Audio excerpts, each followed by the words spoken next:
gentlemen, welcome to another episode of The Flank. All right, I'm joined by Patrick Price, a.k.a. Aches, Christopher Duarte, a.k.a. Parasite, and of course, Mr. Ben J. Nassim. We had the first day of Major 4 today over in New York City. They're having it over at the King's Theater in Brooklyn, and man, was today a fucking day of COD. Holy shit. I feel like we've been waiting for this, gentlemen. How's everybody doing, first and foremost? Everybody doing all right? Everybody doing good? I'm doing great. It's always good to hear. What about you, Chris? I'm doing good. Just it was a long day of matches, fun day of matches though. What do we get? Like 3 game 5s? Yep. I can't even remember anymore. It was a wild one. Man. 3 game 5s. Lot of emotions being played with for a lot of people, fans included. Yep. No, and then we also got Benji Nassim, who's actually at my house right now in Jersey. Ben, Tom, Ben What's stole up, my Ben? spot again, bro. No He was in way, your room. dude. No way, bro. Ben, how do you keep doing this, bro? It's a finesse, man. I don't know what to say. Bro, how you keep finessing the spot? Here, Pat, I'll fix it for you, Pat. Don't worry, I'll fix He it, walked bro. in your room while you were thinking subs. No way, and he changed it back? Yep. He's territorial, Pat. He's territorial. Can't believe it. Hey, but Ben, how you liking it over here at the crib, man? How you liking it, bro? Yeah, I mean, go ahead. And I was going to say, Mama's been cooking. She made you a sandwich. Oh. She made you gavatelli and broccoli. She made you some barbecue chicken. I mean, she's stuffing you up, Ben. Listen, I pulled up at 10 a.m. Graciously, you let me in, started loading in. Got 2 meals from your mom. It was amazing. We've had vibes. You and I have been freaking out all afternoon. And yeah, we're going to be doing this again for the next 2 days. So I'm excited. Yeah, man, it's awesome having you. Ben, Ben pulled up today with a bottle of wine and some flowers, man. He's a real gentleman. He's a real gentleman, you know, guys. He's fucking unbelievable. But listen, man, let's get into some COD, right? Everybody wants to hear us talk about Call of Duty. And today, man, we kick things off with a good one. We have Toronto Ultra going up against the London Royal Ravens. We have Tuscan Hardpoint, Desert Siege S&D, Tuscan Control, Berlin Hardpoint, Bocage S&D. Me personally, London, they came out with so much confidence today, and it just kind of fell apart for them. And obviously, the reverse sweep was in for Toronto. But Pat, we'll kick it off with you. Anything in the vetoes that catch your eye? Anything that you want to start off with and talk about during this series? I was a little nervous, Tom, because I saw the hard points, and we kind of talked about this. Like, please, just don't give London, Berlin, and Tuscan. Give them one, but don't give them both. Right. But dude, the 2022 World Champs, they should have won them both. They literally should have won them both. As soon as I saw the 249-250 loss, I was like, that stings. But they're playing really good in hardpoint if they're going 249-250, throwing it last second to the Ravens. So, after map 1, I was excited for this series. After I saw, what they were putting up in map 1. But yeah, I mean, they pull it through, and that S&D game 5 just too icy. Yeah, London actually go up pretty early here. They actually just start the game really, really hot. They kind of give up at the end. It kind of gets a little mixy towards the second half of rotations. Obviously, I'll show you guys kind of everything that happened. But this one went all the way down to the wire, man. I mean, we went from this was the 250, 249, wasn't it? This one came This was the first map. This was literally fucking nuts. But Chris, what were your thoughts? Oh, I'm gonna parrot Pat here. Basically, what I was saying was the hard points, seeing both of them in the series being the best 2 maps for London was kind of worrying because Toronto, I feel like if they wanted to win the series, they probably if they wanted to comfortably win the series, they had to squeak out one. But now that I think about it, I don't really think Toronto has like a map, like a better map pool than like London does, at least up until recent in terms of the respawn. So they were kind of fucked either way. I think Toronto plays Tuscan a lot. Yeah. And they also play a lot of Berlin lately, so they didn't really have a one up here. I think even though they won last map, I think they got blessed, man. Like they went down 2-0, and I don't think they did win, but I don't think they deserve to win this series. Like looking at it, it just seems like it seems to me like even by map pools that London is a better team. I just think they choked. So here's my thought on that, Ben, do you agree with that? Lately? No, I don't. I'm following this okay. up. Give me a sec. Good. Here's the thing with London. I actually think London's got a better hardpoint map pool. The problem with London is they don't play Bocage. So you're going to see Tuscan Berlin a lot in this series. They played Berlin 16 times and Tuscan 18 times this year, which is insane. Because they only played Bocage twice. I think the biggest talking point again for London is they had an opportunity to close out this series, and there's something wrong with their control. They're now haven't won a single control in six series tries, in a stage, and it prevented them from putting away the series. I thought it was a quick 3-0, and instead they give Toronto life. Toronto clutched up map 4, and then obviously they're the better S&D team. But go ahead, Pat. Yeah, no, Chris, the fact that you said they didn't deserve to win kind of surprises me, because when we get into this, and Tom, I want you to slow it down when it gets to like 240, 240. I thought Toronto had this hard point in the bag, right? I thought there was a GG, like they couldn't lose it. There was a situation where Kleenex was Church Alley, and he gets one that comes out of church, and then for no reason he he strafes left and fully challenges the door, and the church players get a kill without even having to come out. If he just sits where he was, Church Alley, and forces those players to come out and turn left to kill him, yeah, they win it. They win it for sure. He either would have got one or bought his team enough time to either just win the game off time alone or to trade, because what ends up happening is he dies to the teammate who has to turn to kill him, and then the dude dies from radio. So I think that was just a blunder out of Toronto, because I think, I know this map was back and forth, but Kleenex easily could have won them this first hard point. I don't think it should have gone that far. I think London should have closed it out. I agree. I kind of agree with Chris. I think London should have closed it out too. I was mind blown to see this comeback. Yeah. It was the P4. It was the second or sorry, not P4, P3. The second P3 that we saw on the screen about a couple minutes ago, where London just locked down the whole entire thing, and they just built such a big lead, and they just couldn't get time. The second, the last couple hills, it just seemed like Toronto was just like constant floods, and somehow, some way, I don't know how London was able to it was right here to pull this away. Yeah, 100%. I think you said it best though, Pat. When you say like Toronto just has a lot of ice, but that's my problem. Is like, yeah, ice will clutch up games for you and stuff like that, but like it constantly feels to me like this Toronto team is playing off their back foot, and they're like scraping by in series, and it's not because I don't think they're a good team. I just think like they lack, like lately they've just lacked like the like raw talent, like consistently, to the point where like they're relying so heavily on teamwork and like clutch ability to like scrape them by series. And I don't know if that's going to last for the rest of the tournament. I know you're high on this team, and I was at a point too, but like from the qualifier and even coming into this match, granted they won it, it just seems like they're barely scraping by these series, and it's like super scary for them. Guys, the only two teams that I think are worse in hardpoint than them are Paris, who's got 12 hardpoint wins, and Rokkr 18. Ultra 22 and 32 in hardpoint this year. So I think they've had these respawn issues for a minute. Keep in mind though, Ben, most of that came from like a really bad stint where they were just like losing. I would say they're above average right now, and to Chris's point, I agree. I think they're inconsistent.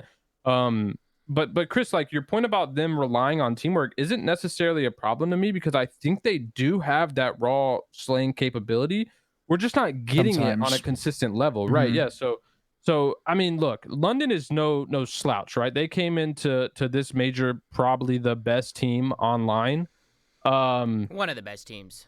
Yeah, well, sorry, one of the best teams online. And so, like, even if they're quote unquote getting by or scraping a win, that's a win to me. This team, London was looking really good. So if Toronto's coming in and getting even a scrape win by, and look at game one, right? It could have been a 3-1 series if Kleenex makes I agree with you on that play. I agree with you, Pat. I feel like right here, I feel like Kleenex needs to just hold. Like, you get the kill here, especially when you only be a hard kill. Yeah, just be a hard kill. Just play a corner and make them have to walk out the door and turn. Like it's weird though, Tom. I feel like, or just in general, I feel like Toronto and London, at least to a point, are almost like mirrors of each other. Like where one team is like really good at the teamwork aspect more consistently, and the other one is just way better in the talent perspective more consistently.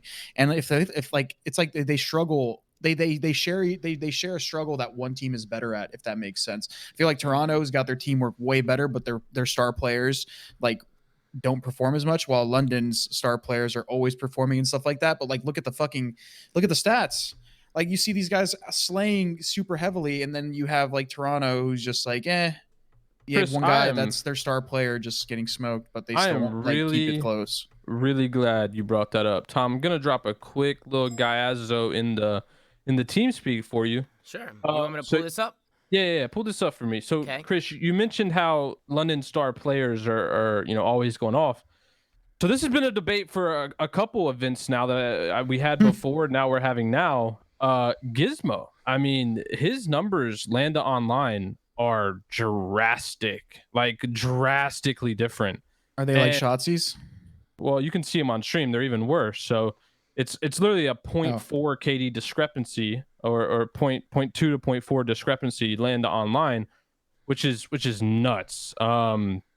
Yeah, Zero didn't play that well today either, but I mean, from the gizmo we saw when he came back and how dominant he was in major 4 or the stage 4 for them, like that fall off can't happen, and that fall off happened before. Obviously he took a break for a little while, but I don't know, that's a drastic difference from land online. And I think, you know, for when we talk about this London team, like I think that's a concern for me moving forward. Do I think they have the capability to beat good teams? Obviously, but like if your star player is having that big of a difference, you're gonna notice that. What do you think it is, Pat? Because I feel like he might be a little too hyped up on land. I feel like some people when they get to land, they're so caught up in the crowd and the whole atmosphere, the moment, and they're just like, even you can even see him on stage. He was like fucking cracked. This guy.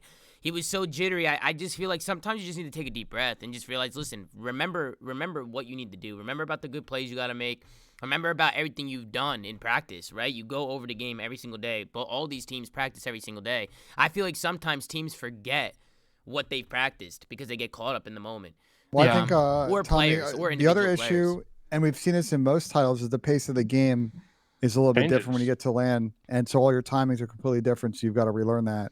So. Yeah, we talked about that with Rokkr before. Yeah, go ahead, Pat. I was just gonna say we talked about that with Rokkr before. The exact same thing, where they have that certain play style that works really well online, and they get to land. Game speed's a little different, and it's a little bit easier to kind of capitalize on them playing that way. Also, there's just a comment that I wanted to address. Some people will make the argument, well, yeah, he's played one series. I mean, your sample size on land for most teams is going to be a lot smaller in terms of like their games played. So that argument is irrelevant because it's the only tangible thing we have in front of us.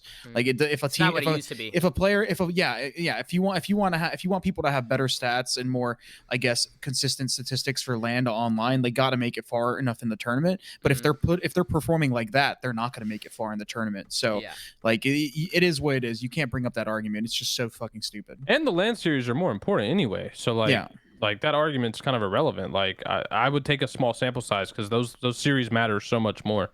Yeah. One player who is definitely now having a problem from online to land is Afro. That guy's fucking disgusting. Yeah. I think he's been doing such a great job, not only today but just the whole year. I feel like he's just a playmaker, and I definitely feel like he's London's most impactful player. And he was doing it in this round as well, just staying alive, picking up a couple kills. We get into the Desert Siege S&D now. I said Tuscan because it's 2 fucking desert maps. Fucking Desert Siege S&D, and once we get tied up at 1 here, Trey, he was hot, man, with that snipe. I feel like when a team is really hot, when you have a sniper on your team that's like hitting shots and getting picks, it just opens up the map so much for you. I feel like Trey, even in this round, once he's able to get a pick B side, I mean, that just opens up this whole like field, you know, it just leaves this guy alone over here. And I felt like London was doing such a great job all day just getting map control. Was Insight sniping? He was sniping, yep, a little bit. He I don't think he was sniping. Was he sniping this round? No, not this round. But I think he might have brought it out some point in the game. But this is kind of what London was doing a lot, and then Toronto started to adapt a little bit as the game went on. Toronto started stacking the B side and kind of flooding over towards field. And it was just blind countering London, and that's kind of how they were able to make this one close, because London go up 2-5 in this one. They go up 5-2, so they just come out, they ride that momentum from the hard point, and they keep it going. But so going back to the same thing with hard point, like this is, I think this and Bocage are clearly the good maps that London are at, and when we've seen them on Berlin and Tuscan, they're super underwhelming. Like again, for London, I think one takeaway from the series is when you play against these good S&D teams, you can't have just 2 good S&D maps. As good as they played on this map, they struggled on game 5. Like they've got to figure out how to get better at either Berlin or Tuscan, or they're going to have a hard time against the elite, like other 3 or 4 teams that are all good S&D teams. Yeah, you never want an auto veto. Like auto vetoes are going to chalk you up. Yep. Like especially with the competition we have now, like you have to make sure that you're getting every map down. But go ahead, Pat. I was actually going to say something too. I was actually want to take back my statement. How I felt like, yeah, London. I think overall in this series did choke, but now I think about it, just looking at the map set, like, granted they were up 2-0. I think this is a map set that like far and wide benefited London, at least in their current form. And the fact that Ultra was able to like basically run away with the series, I think it's actually a good sign now that I think about it, because just looking at the rest of the maps, I think Ben pointed out a really good statement how London pretty much has like a very small map set for S&D, and even though they basically played them in this fucking series, they still lost. So now I'm more so worried about London more so than like Ultra. I think Ultra are going to be pretty happy with this win, because I feel like they were able to beat London on some of their better maps. Mm-hmm. No, I agree with you, Chris. Pat, did you want to add to that? Or get close, at least. Yeah, I wanted to add too, Chris. I mean, when you're talking about London, like, you got to think every series they're going down 0-1 right now. It might not be game 1, but like game 3, they are not winning. Ben, I think you said they lost 12 in a row right now. You know, that's horrible. So if you're going into a series and you can't win a game 3, and we talked about how important game 3 is in Vanguard specifically. Today is a great example of that, by the way. Yeah. Yeah, 100%. I mean, it's such a swing mode, and we talked about, you know, measuring optics fall off. I think that spearheaded at control, right? When their control fell off, everything else just, for them at least, got worse. So yeah, something to keep in mind. Almost like a momentum killer, dude. Oh yeah, momentum is a serious fucking thing in COD. Especially in this game. Yeah, especially in this fucking game, bro. This was a sick 1v2 from Inside. He's icy, man. He always finds a way to clutch, dude. He's just one of those players that he's just really good at his ones. He plays his ones almost like Attach. Kind of reminds me of Attach sometimes when he plays his ones. Yeah. But just really, speaking of Attach, Mono, that guy needs help. But that guy, we'll talk about that when we get to that series. But you can see Insight, he clutches the 1v2, and you're thinking maybe they can ride off that momentum, but this is kind of where London just takes it away. As you get into the 2-3 round, the bomb ends up going down, and London just work a really good retake. They were able to find a blood, so Ultra, they're dropping this bomb down without numbers, and you can kind of just see how they were able to retake. Good shots coming in from Gizmo. Gets the bomb planter. Now they're looking for 2 guys, and I like the route here from Trey, right? Kind of cutting the map, making sure that he pinches them in, and they can't do anything. Ultra almost clutch up here. They almost clutch up, and because of the route Trey takes, he ends up going all the way around. I just like the fact that he didn't let anybody sit in the back of the spawn. He takes his time and makes sure that they get a good retake here. They end up going up 2-4, and then this is kind of where Afro makes the play. Afro gets so aggressive here in the middle of the map. We see a lot of teams do this now. They'll get super aggressive here, like bottom mid, but they won't push in bottom mid. They'll just kind of hold it. And they catch people slipping, man. Afro turns and burns here onto Benjamin Bance. I think he was a little weak, so good shots coming out of Afro, and you can kind of see how London, they were able to go up 2-5. And with a couple rounds from Toronto, they were able to make it a little bit closer, but it was that 4-5 round where London was able to get bounce back. They actually got blooded in the last round, too, so this could have very easily went to a round 11, man. Because Toronto got the first blood here in this round number 10. And I was thinking that maybe they should have been able to clutch this up. This is when Insight pulled out the snipe. And he was able to find one there. And they kind of just... I didn't really like the play from Cammy. I just don't think he needs to push here. You have the blood. The bomb's going down. Just hold. You know, just hold. Yeah. You don't need to make a play. People get... It's a good spot from Afro, though. People sometimes get way too far ahead of themselves in Search and Destroy. Dude, I was even like in the series we'll talk about later, the New York one, there was some times where I was fucking stressing. It's like, you guys, the people put themselves in an advantage, and then like a guy says like, I'm gonna go do this when you just have no reason to. Yeah. I think just like watching though, like Toronto was keeping these games close, but they were just playing so sloppy, like so sloppy, just making stupid mistakes and just overextending, and they were just letting London kind of have their way with them, but then it kind of like all turned around when they got to a control, and they had to like actually, you know, use some teamwork, you know, slow the game down. Like it's almost like they started using their heads a little bit more when, you know, you play a control and the game starts to slow down a bit. So it got them ready for the rest of the series in this control. Yeah, take a look at the scoreboard here. 14-6 from Afro for the dub, so he just had an incredible map. 8-7 from Gizmo, 7-4 from Trey. Only one negative was nasty, but listen, they got the job done. So good job out of them. And then this is where things kind of get interesting, man. This is where we get into the control. This is where the tables turn. The turntables. Yeah, and it starts at the end of this first offense for the Toronto Ultra. First of all, good shots out of Kleenex right there. Holy shit. Oh my. Good shots out of him, and it was kind of the end of this offense where I felt like, again, London Troll, listen, chat, we're not listening to any listenings today. Terrible listenings today. I don't know what was going on with the production. I know. I heard. I know exactly what happened. Audio problems all day. No way, dude. No.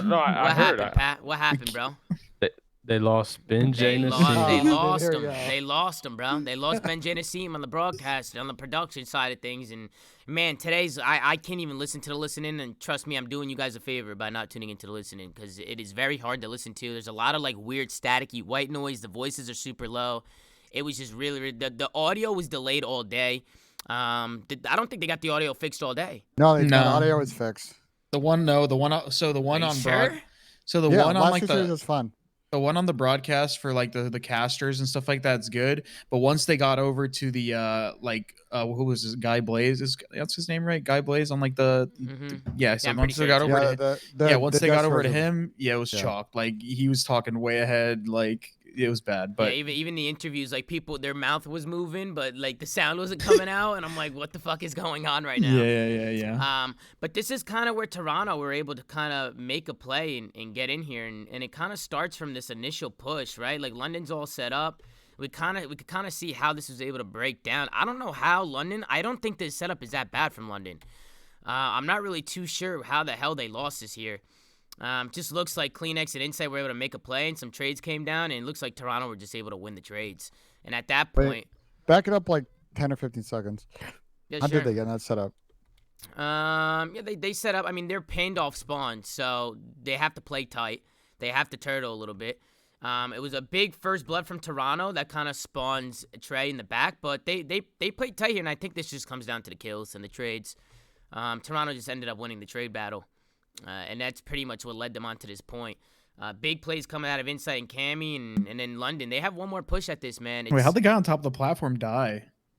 It's a good question. He got pinched because they never pushed out top church. Oh wait. Or like. Oh no, they killed the guy on the point. Wrong guy. Never mind. Yeah, he ended up losing the fight, and then you can see the life advantage for Toronto. It's 3-4 in favor of London. Now it's 2-3. It's just nonstop trades at Insight, right? That was the game changer for me. He somehow hits plat here and pops a 2. This needs to be traded. Nasty hands of going down, and Insight winning that big 2-piece. That's gonna make it a 2v2 situation. And then that's going to buy more time. That's going to allow CleanX to hit down that ramp and pick up one. And Trey's all left by himself. And he's not in the best spot here either. So Trey, the only thing he could do is run towards the hill. The clock is obviously stopped. And that pretty much secured the map for Toronto because they went on to secure it on defense. So really good plays from Toronto. They end up winning 3-0. I'm pretty sure all the controls were 3-0 today except for the last one. Except for the last one, yeah. Yeah, except for the last one. I mean, we'll keep hammering away, man. This London team, like... Y'all got to start grabbing a map 3. Like, I don't know what else to say. Like, they have been in so many good positions to be a dominant team in some of these series. And to Pat's point earlier, being down 0-1, but it's the third map is essentially just playing with one. Yo, finger. Ben, you know who's nasty at game 3 and on land? Paul X. I'm just saying. He was doing his thing. We'll get to that later. Yeah, we'll get to it as we hop into the next one. We get into a Berlin hardpoint, and this is where Toronto. This is the typical Toronto that Pat knows and loves, right, Pat? This is the world championship caliber Toronto. And we were talking about this like in the beginning of the game. This is the map that I wanted to see Toronto play every series. And then they had that period where they just fell off on Berlin. They could not win a game. They were getting outslayed horribly. So for me, seeing them have their confidence back on Berlin is super, super good because it's going to force teams to make that Berlin or bow cage call, and they always have Tuscan in their back pocket. So I mean, this is the Toronto. Got close. It got a little close towards the end. I mean, I was just saying Toronto they built the lead early. Like they led most of this map. They just come out hot. They came out hot. Yeah, their guns were hot, and they were staying ahead of their rotations, and especially going. Go ahead, Pat. Did you see the stat I tweeted out? No, what you tweet out? So Germany actually produces some of the most tissue paper in the world. The fuck? And Tom, we're on Berlin, baby. Berlin is the capital of Germany. Come on, and the tissue is an issue. How did you find that stat? I gotta know, dude. How did you find that Germany has a bunch of tissue? Someone. Listen, they're just famous for being well equipped when it comes to toilet paper production. So that's a it's the largest. Bro. It's the largest paper industry in Europe. They own that. Hey, Germany don't fuck around when it comes to wiping their ass. Yeah. what I'm So when saying? you Fuck hey, around, so bro. when you get the tissue on Berlin, you know what's gonna happen. Dude, Kleenex is such a streaky player, dude. I just think they need that control when they streaky. need that first. They need that win under their belt, so that way he can kind of get into a rhythm, dude. Because once he gets going, he's disgusting. But I've noticed a lot that he has like trouble, kind of just like heating up in series a lot of the time. Yeah, I think it's his play style. I feel like you live and die by a play style like that. Anybody who plays super hyper aggressive like that is gonna be very hot and cold. That's just how people are. It's how they play. Kleenex for the most part though, I feel like for how fast he is, he's been doing a great job. Like for how fast he actually is, you know, in terms of consistency. Like he's been doing his thing. And this is kind of where Toronto, they were able to break. They got a really good hold on the second P2 to build their lead. And they even break into this P3 hill somehow. Look at the spawns right there. Yeah, they spawned fire and they were like, "Yep, someone's in the back." Oh my! But look at that spawn from number 1. He just spawned on the pinch. What the fuck? Like, Dude, that is absurd. Like, isn't that not absurd? You get blessed in this game sometimes with just the absolute freebie pinch. I tweet about it. I'm like, bro, this game will spawn you in places for no reason. No reason. And it'll have you literally chasing ghosts. It's like, oh, there's a guy behind us. No one's behind you. It also kind of gives you, I think, Chris, you mentioned this on last episode, or if not the one before, where like, and you made the MW comparison. Like sometimes you'll just get the spawn that have to make the play. Like you get the spawn for the right play. Like you don't have to spawn and take a long route to go make that play. You just get that spawn that says the rule this is the play you got to make. The rule of MW and even sometimes in Vanguard is if your teammate created an opening wherever you spawn, you take the fastest route to go and help them, and that's literally all you have. Like all you have to do to make the right play. Sure, there might be some sort of intricacies and deviations from that from time to time, but that's literally what you do. Your teammate creates an opening, he buys you time, you get there, you help him, you trade.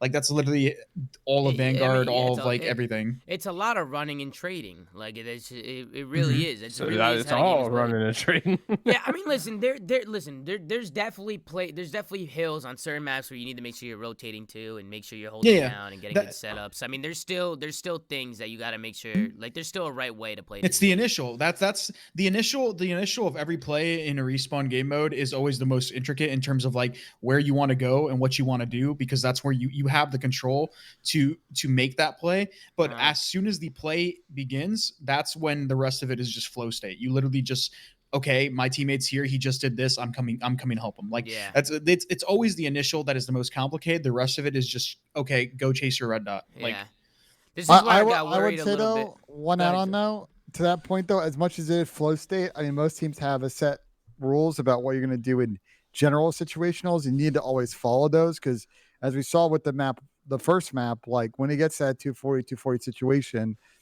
you know, the third or fourth last guy needs to make sure he's hitting the right route, making the right timing. You leave lanes open when it's chaotic, and if you're not following your rules, then you're going to lose tight maps. Yeah, of course.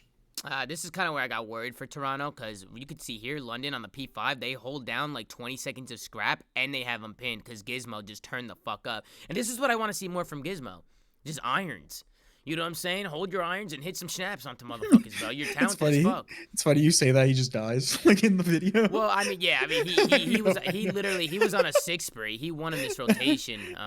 He went absolutely rogue here. He literally just pushed through P1 and was just mowing them down. So he was able to go on a 6 spree here on this roto. But yeah, that was No, it's just always funny. It's like you point something out, not even you, just anyone like, yeah, I want to see them do more of this. They just die. It like doesn't work. Yeah. No, but it's true. It's true though. Yeah, man. It is true. You don't have to overcomplicate things when you play. And listen, I had problems like that as a player. When I played, I had problems with just trying to world star everybody. Yeah. And it's like, dude, like you don't need this is something that Crowder always used to tell me, like, dude, stop trying to do it all. Like learning when to slow down is like one of the best traits a player can have. Yeah, bro, like, not even that. It's just about like understanding what you need to do and not complicating it, rather than not even just slowing down. Like for example, like I don't know why this just came into my mind, but when I was watching the Thieves match, there was a point where they went to Octane's screen and he was just sitting on the point. They were talking about him mowing people down on like the Tuscan control, and he was sitting on the B point on the back side of the statue, and he was just L-triggering the door. And you know, people can go into that small window top green, like around the B point on Tuscan. Instead of him like giving up the angle to chow that angle, he acknowledges in his head, the guy can only come through the door. What is he going to do? Jump out the window? Let me just stare at the door. Even if he crosses my sight line, I'm not even going to think about it. free kill. He gets it. Like there's just so many little things people can do to like win situations without even trying. Yeah. Nah, 100%. And we could take a look at the final scoreboard for Toronto. It was Cammy 30 and 25, 30 and 31 for Kleenex. So guys got a 30 bomb, still negative. So you know he was putting that pressure on him. So just really good play from Toronto. I personally think the scoreboard looked a lot closer than what it actually was. I thought Toronto was in full control for most of this map until the very end. So London, they made it a game towards the end. They almost did it, but it just wasn't enough. Any final thoughts on the map, gentlemen, as we head into the boat cage map number 5? Not really. Just full confidence in my boys. Yeah, the map number 5 was London. It came out hot. It was Afro who got aggro and was able to pop a Tui, but it was London who ran away with this one and steamrolled right through it. I felt like Toronto, that they end up winning this one 6-2. And yeah, I feel like when it comes to S&D, these map number 5s, this is where Ultra's at their best, man. I don't know what their map 5 record is. It could be bad, it could be good, but I feel like they have a good clutch factor to them. I feel like it's their teamwork, right? That's something that Toronto has always just like. I feel like they've been on another level when you compare them to other teams when it comes down to like the little things, like the teamwork aspect of shit. Tangibles. So it's what keeps them relevant, because in a year where I feel like their two main superstars have struggled to find a footing of consistency for most of the year, they're still pretty much in the conversation towards the tail end of it, which is it's a good sign for their team. But yeah, no, they definitely. And their players have stepped up, right? Like they've had that, just like their teamwork has got them by all year, and now their players are starting to step up, and we're seeing these superstar performances. We saw some out of Bance in their online matches, some out of Kleenex, some out of Insight, some out of Cammy, and that's starting to get more spread out, right? We're being able to rely on all of them. And for me, I think Bance has just been a different beast as of lately. Obviously, he's always kind of gone as the underrated one on this team. But yeah, he's stepped it up to a new level lately, and I think that's a big catalyst for them. I think my knock on that, Pat, is he's has a very unique play style compared to everybody else in the league. I don't think anyone else plays it sort of. They're ratty players, but to the extent that Ben plays corners and the way that he paces its gameplay, there's no one really else in the league that plays like that. He's very aware. He just knows where people are coming from. He knows when to push. He knows when it's slowed down. He's just a very good, well-rounded player. He's not flashy. Like he's not gonna just drop a fucking 7-piece out of nowhere. I mean, he does it. I've seen him do that shit. But you know what I mean. He's not a flashy player. He's not gonna get twisted and get cracked and just run around and pop pieces. Like he plays very methodical. And I think last year like that. Last year after they dropped Zin, I think he started to really step it up. And this year it took a while. I feel like almost you get to kind of figure out how to have the game come to him. And he was playing a little bit too fast. We saw in like Major 2 that he really struggled. But as he's entered the summer here, like his game has really come into form and made them very dangerous. Yeah, I mean, I agree. I think Benjamin Bance is a phenomenal player. So shout out to him. He also had the interview at the end because he popped off. He did his thing. But I want to take a look at this setup, man. I don't like it. Don't like the setup. I don't know why people give up sites, especially the A-bomb site. I mean, look at this. This is just a free plan for Ultra. I mean, you have look at how London is set up right now. Like, look at where they are. Looking at nothing. They're looking at nothing. They literally have nothing. And you can see Ultra, they're able to get the bomb down, and now look. I mean, look at where London is now. They're scrambling. They have 35 seconds left. The bomb goes down, and they don't even know where to go or how to break it, and they end up solo pushing, and they just lose one by one. Start with Cammy getting the first blood just by a guy running up the stairs by himself. Nobody's even with him. So I don't know if you guys agree with me or not, but I thought that was terrible. I feel like playing defense where you're not even getting any info and you're taking 30% of the just map, playing scared. Scared is a recipe to never get a retake ever. Yeah, I just feel like London, you're such an aggressive team, and they also hold themselves to like having like this incredible gun skill and this confidence, right? Like that, they always talk about it. Like we got the best gun skill. We're a super aggressive team. This and that. And challenge something. Yeah. Then right there, it's like, what were they doing? You know, which could be hurting them on land, though. To be honest, if they're playing with that mentality that like chow everything, and then once that doesn't work, right? Like we were talking about like a game 3. Once that momentum shifts, it's hard to keep that same play style up when you don't have that momentum on your side. And yep. I mean, maybe we see a little nerves getting to him a little bit. Maybe, I don't know. Maybe. I think I agree with you, Pat. I mean, the thing I would add on to is this London team is extremely young. I mean, Trey is really an Afro a bit, but mostly Trey is the one with a lot of this sort of adversity experience at the highest levels. they have a lot of lessons to learn as a team. And I think to your point, that's a big one. Being able to grind out these mixy Game 5 series and not let your emotions take advantage as you try to deal with the adverse kind of results that happen throughout the 5 maps here. Yeah, and this is kind of where London were able to take a round, but at the same time, Bance was able to get streaks. So London win the round, but Bance gets the streaks, and that pretty much solidifies the dub for them, because then after this round, they just get the first blood. It would go into the 3-2 round. It was Cammy. Ultra just decided to slow it down. They spread the map. They don't do anything too crazy. You could kind of see Kleenex kind of poking his head through these holes and stuff. And London, again, like, look where they are. They're pushed back on their spawn. I think they were waiting for Toronto to maybe run at them. I think they thought that Toronto was gonna maybe try and make a play off that round. But they just kind of waste some time, and Cammy was able to find a good first blood here. Bomb gets dropped right on the site, so that's never good. Whenever that window is really important, man. Everybody keeps getting picked from that window with the bomb. I saw 2Real get picked a few times from there. This is now over here in this match, but you got to be careful with that window, because players, they try and work at timing there.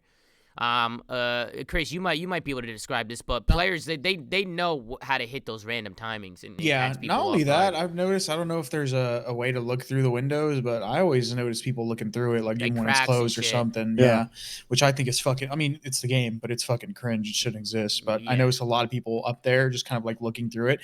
I think that was like GA'd before, but I actually remember, funny thing is, wasn't like Afro doing that in a match, and like somebody was like raging at him. I think it was against Paris. It was against Paris, and apparently it's GA to look through that crack in the wall. So, but I swear people are up there, because like when you see them through the wall, like through the caster, like people are just up in that window, just staring through the fucking like the window, and it's not even open. I'm like, are people just like looking at this through like a glitch wall or something? Yeah.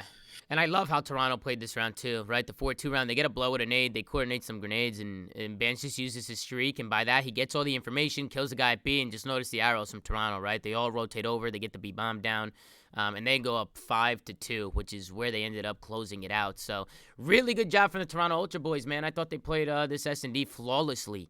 They iced up, man. They iced up. Any final thoughts on the series as we take a look at the scoreboard?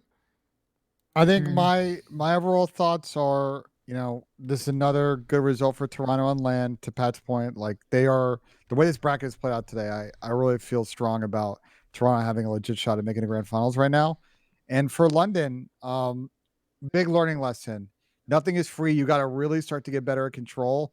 And even then, I think like they're a good Bocage team and should have put up a better fight in map 5. And it's just doing a better job of not letting the moment get to you.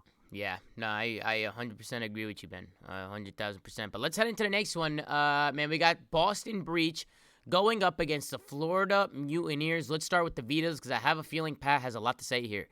We got Gav at 2 Hardpoint, Desert Siege S&D, Gav Control, Berlin Hardpoint, Bocage, Search, and Destroy.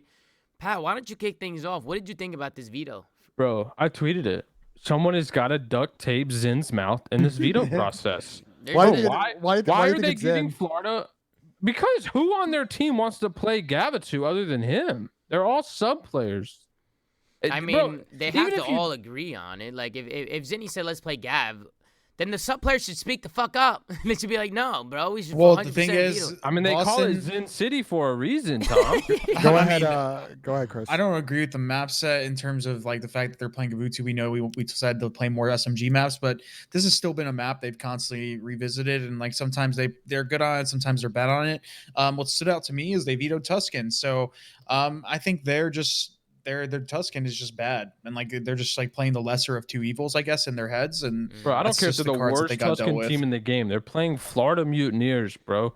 They're playing the one team who has three actual AR players. You just look at it on paper. And probably the worst sub in the league right now. Like Florida's not that bad at Tuscan, though, to be fair. They weren't that bad. Ever since they've been playing it with their new roster, they have not been good at it, I'm pretty sure. Yeah, bro. Like their record is bad. I was literally like memeing 2Real as a joke. He was like literally having like a 0.2 on sub maps for this team, and we talked about how like Florida has always fucked their sub over on sub maps, and it's like, bro, this I don't care if Boston hasn't been playing good on Tuscan. Like, you stand a better chance on Tuscan than you do Gav any day of the week.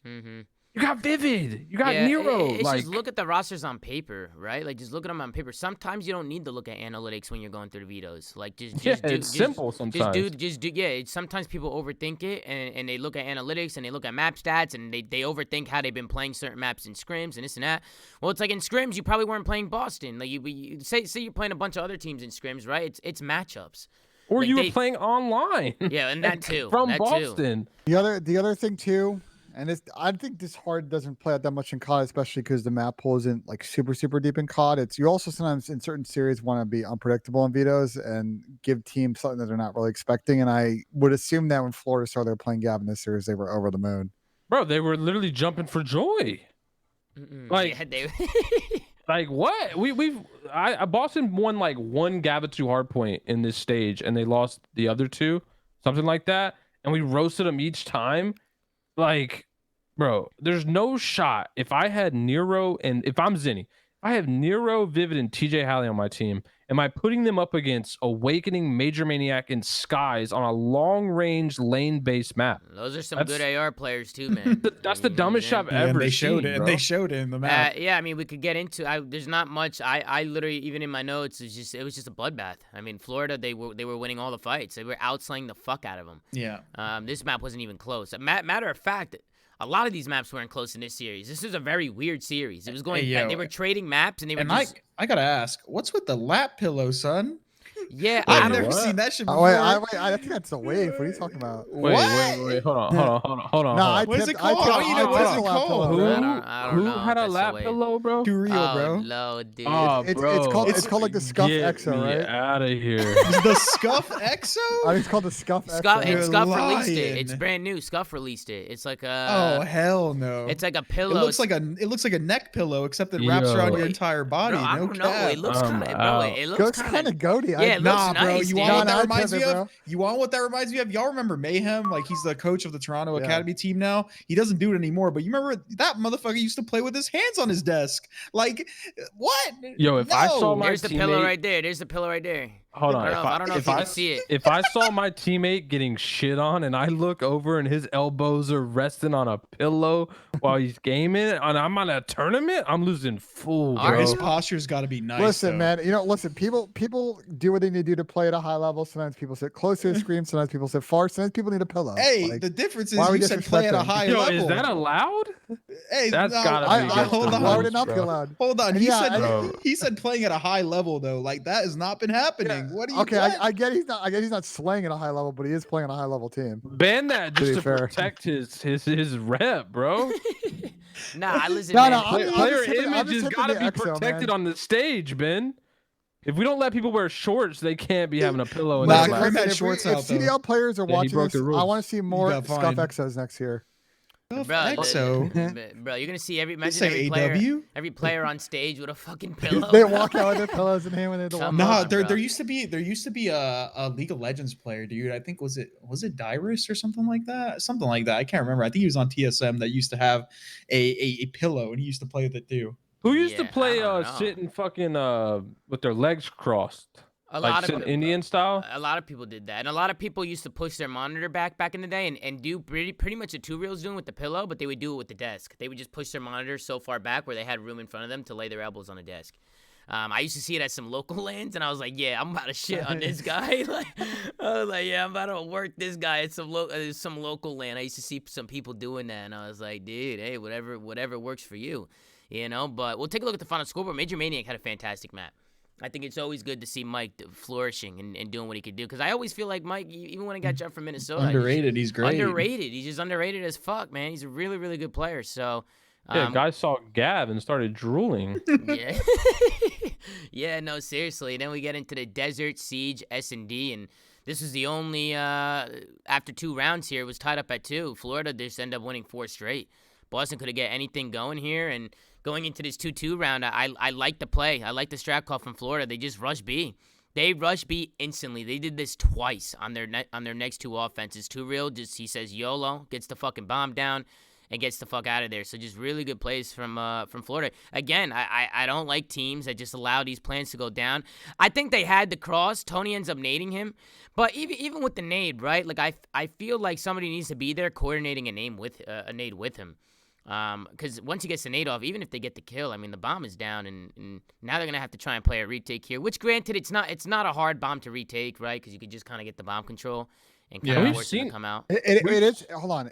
So two things. One is obviously if a team ever plays B side and there's one person, it's a free instant play. And second, is if the guy from bomb slides back and gets away from middle, it is actually pretty hard to break. Yeah, it's so very difficult. The way these breaks go down is because the people mid map are challenging the people mid map, and then you end up in like a 3v3 or 2v2. And oftentimes we've seen with some situations, the guy who's sitting like a turret has a sniper. So if the bomb player is able to slide back, I think it's probably a pretty hard retake for the defense. One thing that I've been annoyed watching this map for a while on this one is just people play way too far back in their spawn on this map. I don't think people realize how like heavily the defensive like gets the positions quicker, like actual influential positions. Like you can rush for example, the staircase that's like towards mid map by that bomb site. Like I feel like pretty fucking quick compared to like the offensive team. And same thing with on the A side of the map. You can get pushed up really far up that A street. And I think a lot of teams need to start getting a little bit more aggressive on their defenses and start playing for map control. It's not as simple as just getting in the building. Like a lot of people like to do that, right? They like to get in the building and stuff like that. But why? You're not watching anything from there. Yeah, there's no bomb site in there. What you just said was music to my ears, man. Bro, you actually map control is everything in S&D. Yeah, you can get pushed up like you see where Vivid is right now. Like you can get in between those trains, like damn near that close before the offensive team even can come around the corner on the deep side of the train. But look at this, Chris. Like, what the fuck is this? What is this? What is this? Can somebody explain to me what this is from Boston? What is this? Are they trying to blind counter? And they're just like, you know what, fuck it, we think they're going ice, so just blind counter? Is that what they're doing? Especially I think defense? so. Because on this map is so easy from the defensive side. I could be faded here, but it's like it obviously doesn't matter nearly as much in search. But again, like why Boston's now 0-2, I think, on Siege with this roster. Like, why are they playing Siege S&D? Like some super far range map where your subs cannot get mixy. Like, I want to see Bow Cage. I want to see Tuscan, Berlin. Like maps that subs can make plays on. Like yes, you can on this map, but it's nowhere near as easy. Most of the time, there's a sniper or an AR sitting back on a heady.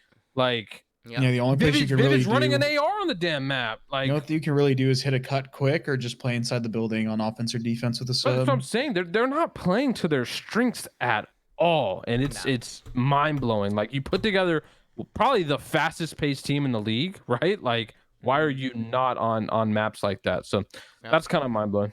Yeah, well, look at the scoreboard. I mean, Florida, they rush B on 2 offenses and get it down with ease. Nobody's even there. They just get the bomb down. They back up and hold their lanes, and they were able to win 2 offenses. They play their defenses pretty default, and they end up taking this one 6-2. So for the Florida Mutineers, it's looking really good to start things off. We'll take a look at the scoreboard. It was again, it was just it was awakening in this one. But Mike, he was making plays 5 and 6, Skies 7 and 4. I thought Skies played great too. So big wake and Skies, right? The Florida OGs really turning up in this one. So really good to see out of Skies because he had 2 good maps, at least in the first ones that we just watched. And I think he was struggling online like in their last couple of matches. I don't think you were seeing the form that we kind of expect out of Skies back in the qualifiers, but it's good to see him showing up on LAN. Yep, agreed. And as we get into the Gav2 control, Boston, they're able to win the first defense on Gav pretty easy. Nothing too crazy. They just held their lanes and did what they had to do. And then it was Reese, man. Look at the play that Reese makes to secure this round. Boston need to pick up their pinch here, man. Or not Boston, excuse me. Florida need to pick up their pinch here. This is just like you're all coming off spawn. You're all looking at the same direction. Somebody turn the fuck around. It probably should be number 7. Probably should be Skies, right? The last one up. Just turn around and just hold this. But look what ends up happening, right? Because Reese ends up taking a route off old. That's another thing is like Boston's on old. Like, of course they're going to be pushing through old.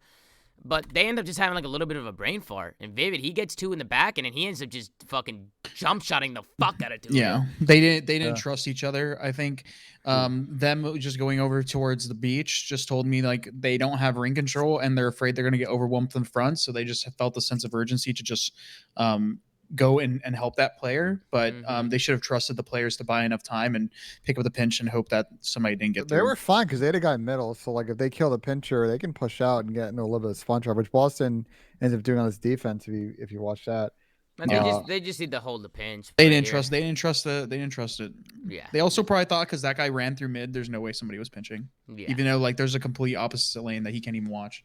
Yeah, I instantly wrote it down. It was just a brain fart. A brain fart from Florida. I feel like they tunnel vision. They came off spawn, they tunnel visioned, and they didn't realize that nobody was watching their pinch, and you could kind of see how that played out. That just allowed Boston to just kind of push up, slay the fuck out of them, and get all 3 takes onto that point. So really good offense coming in from Boston. They go back on the defense and close it out. So Boston, they're looking to bring in the reverse sweep. We'll take a look at the scoreboard after that one. 23-8 from Zinni. This is where he really started to kick up. The third and fourth map was all Zinni, man. This guy was playing fantastic. He only died 8 times. Like, that's impressive. Listen. That's crazy. Hold on. This scoreboard, if it doesn't tell you who's wanting to play Gavitu, bro, then you just, there ain't no hope. Yeah, and then we get into the Berlin hard point, and Florida didn't even have 20 points after, like, 2 hills. Or after, like, a full set of hills. Who could have thought that? Huh? It was not close, man. It was I don't know what was going on. Boston was just running at them and just gunning them. You could see here after the first rotation of hard points, it's 150 to 50 here, and Florida had just gotten a few more, like another 20 somewhere in that first half. The first like 3 hills, they didn't have more than 20 points. Or like 25 points or some shit. So this one was an absolute bloodbath. This is the weakness of the Florida team, Tom. They are not a team that's well equipped to deal with trying to get out of traps. 2 real is obviously not the ideal aggressive sub, and that's a real minus. Mike's not always a fast player, and Big Wake's not having like a takeover map. So yeah, like this if you can front run Florida, that's like an easy success to winning hard points against them. Yeah. Are you saying, Ben, just playing sub maps is probably a success key for that? If you're Boston, yeah, that's why I agree with you. If you're any team playing against Florida, just avoiding an AR map is probably a key to success. Yeah, I mean, I would say that, Pat. Avoiding okay, an I'll AR just make map. it sure. Pat. I mean, hey, come on, it's common sense, bro. It's common fucking sense. I was just making sure. Some teams obviously don't think that way, so I was just wanting to see how we kind of gauged it. But I'm going to take us to this play, man, going into the P5 to the second P1. Just pay attention to that number 1 on the mini-map. It's Reese again, right? It's Vivid. I just like with 40 seconds left in his P5, he takes the initiative, man, to kind of get control of his street and to take a route. Because look at the rest of his team, right? They're just force flooding front. But Reese is that guy that takes that route through street, and he ends up flipping Boston here. So just a really good play, right, to just kind of stay ahead of the game. This is what I mean by staying ahead of the game. Just make sure you're taking your routes, making sure you're holding on to spawns, and as long as if you come out hot in the first set of rotations and you build such a big lead, all you got to do is stay disciplined. Stay disciplined, and this one should be all over. So you can see the route from Reese. That ends up flipping Boston. They end up building onto this lead, and then as we go through the rest of this, I mean, Boston, like I said, just put them to bed. So really fucking good plays coming out of Boston. It's 200 to 50 right here. So this one, not even fucking close, dude. We could take a look at the final scoreboard. Tony again, right? 24-12, double positive. He played fantastic. Maps 3 and 4. Only one other positive on his team was Vivid, right? 24-20, 20-22 from TJ, 24-24 from Nero. On the other side, the whole team is negative except for Big Wake. So just couldn't get anything going, man. Any final thoughts, guys, on the map number 4 as we head into the map number 5? Nope. All right, let's head into the map 5. We get into a boat cage, and I love the way that Florida was playing this one, man. They come out, they win 2 rounds fast, man, very quickly, just running at their opponent, just letting them know that, listen, man, they're coming out hot in this one. They get really aggressive, really, really fast in this map. So just really good plays from them to go up 2-0 in about a minute. And then as we get into this one, I thought this was a great round. Check out the nades from Florida. They're lining them up here. They got some nade spots, man. They're coordinating nades right off the rip. And they're able to get a first blood off of it. So it's good to see players and teams kind of taking some of these strats and kind of rolling with it from the private matches, right? Going to private matches, focus on your nade spots. Because when it comes down to these big tournaments, man, that shit means a lot. Mm-hmm. You're gonna see this hot nade quite a bit, Tom. I've seen a lot of teams starting to use it in this stage. And I've seen a lot of teams then even taking a step further, showing face in hot and then diving back and sort of baiting nades. And I think that's super important. That it's going to open up B a little bit more for some of these teams. They feel confident teams are going to play soft B because they don't have nades anymore. What did you think of what did you guys think of the 1v1 from Zinni here? I thought this was a little bit of a troll. I mean, he shoots through the door. He knows nobody's on it. And then look how he plays it. He just fucking hits a go button. I mean, the bomb was planted for him.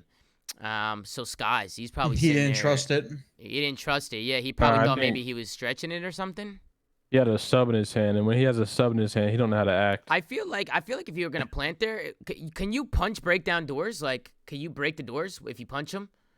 Like, you know on Berlin how people plant the B bomb site and then they break down the doors so nobody can close the doors on them. It might actually be a good play for Tony there after he gets the bomb down to just punch the door 2 times. Yeah, but Punch, then punch. what's stopping Skies from just like sitting there on his stomach waiting for Danny the Chow? You know. Well, was that was Skies, mean? right? Yeah, we could watch it back. We can watch it back. Well, I mean, I think it's clear. I think Zinni just has a mental against Skies. He always has since BO4. We've seen that. It's not to right. me, it's I don't think no that's right, different. bro. Even right here when Tony was planting the bomb, I thought he was gonna run toward the way he planted it. He should have went back tank. He should have just played like back tank and. Nah, Zin got shot at and got worried that Skies went and insta hop the bomb, so that's why he tried to chow. But I did see Zin do that same pre-fire a little bit later in a later round, so I wonder if it's a little bit of a set strat as well. Yeah, I don't know. But Skies did make a good play by getting to the bomb. A lot of people in 1v1 situations, they don't get to the bomb. And I always tell people, even when I was playing in S&D, I was like, get to the bomb as quick as possible because now you're just putting it in the enemy's minds that, holy shit, he could be on the bomb or they don't know if they're on it. You have to keep the other team guessing. And once Skies kind of lights up Zinni and runs to the bomb, it just, like you said, Ben, it just kind of makes it so Zinni's confused and doesn't really know what Skies is doing. So I thought Skies played that really, really well. He did, but at the same time, like Zinni just didn't trust the plant spot or something because he wallbanged it, didn't get a hit marker, and decided to just run at it. Like Yeah. I don't know. He probably thought the guy could have been potentially like stretching it or I something. felt like they had some brain farts. Even here, Boston, they win the defense pretty comfortable. They just kind of spread the map and work some kills. And look how they play this next round. Like, where are they going here? What is the plan here? Look at this. Look at this, bro. They're running through Tool. Wait, that's actually been one of their. I don't know if they stole it from someone, but I actually swear they did that in a league match before. That's been one of their that strats. seems like It's an the optic strat. That seems like an online strat to me. absolutely Like, yo, fuck this an shit. online Let's strat. just run through Tool and hit their spawn. Like, dude, that's literally where teams set up on defense. They set up on the tank. It does. It's literally just a blind counter play. Like I could kind of get behind maybe hitting a lane. Like, okay, let's hit field out. Let's like push through field and like hit their spawn. Right. That makes a little bit more sense. You have a little bit more like room, but like. Because there's not like too many corners, right? There's not too many unexpected angles, but like let's just run in a building and hope like we like engage a guy and there's not like 1,700. You're doing that down like, 3-1, Chris? No, I'm not doing that. Okay, no, that's fried. I know. Okay. I'll say is if you know that the person who's playing bottom house likes to back up to that spot, it's not that bad of a blind counter. But I agree with Tom. They probably had a better strat they could have called considering how the other offenses have gone to try and take maybe out or A.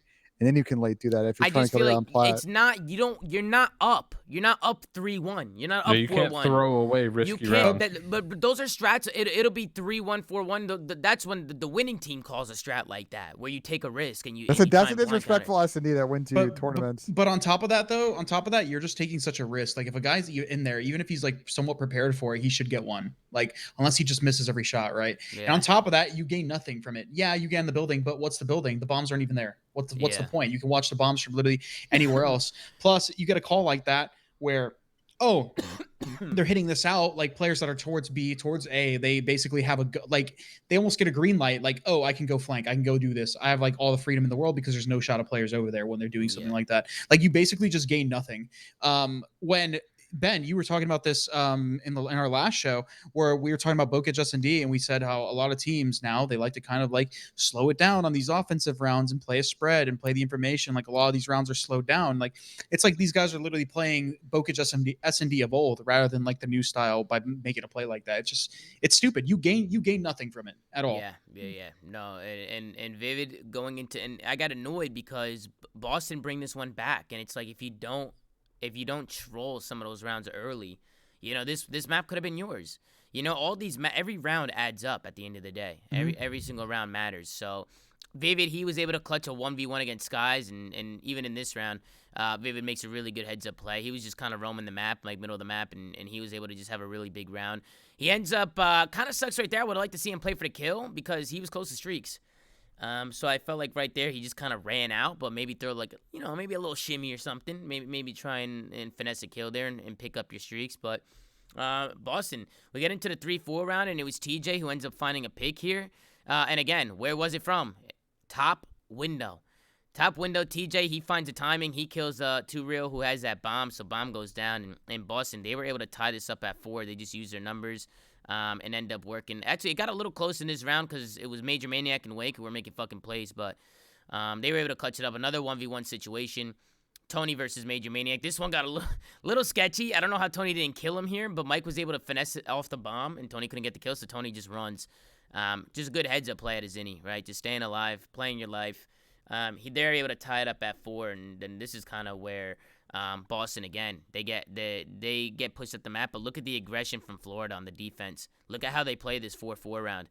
They end up getting pushed up over here by this black car, and they chow. They just jump out. They don't give a fuck. They end up chowing them. I think it kind of caught Boston off guard a little bit. A 4-4 round chow like that is pretty ballsy. So a big chow coming out of the Florida guys. They end up going up 5-4. And then that's where they were able to close out the series. So, gentlemen, any final thoughts on the map number 5 and the series as a whole? I think Boston are just going to be kicking themselves looking at the vetoes, to be honest. Bro, there's no way they look back on the they series and think those are good maps for them versus this team. I think it's insane to me that Florida, first off, Florida like the winners round 1 demons now, which is impressive. It's not just against Optic, clearly.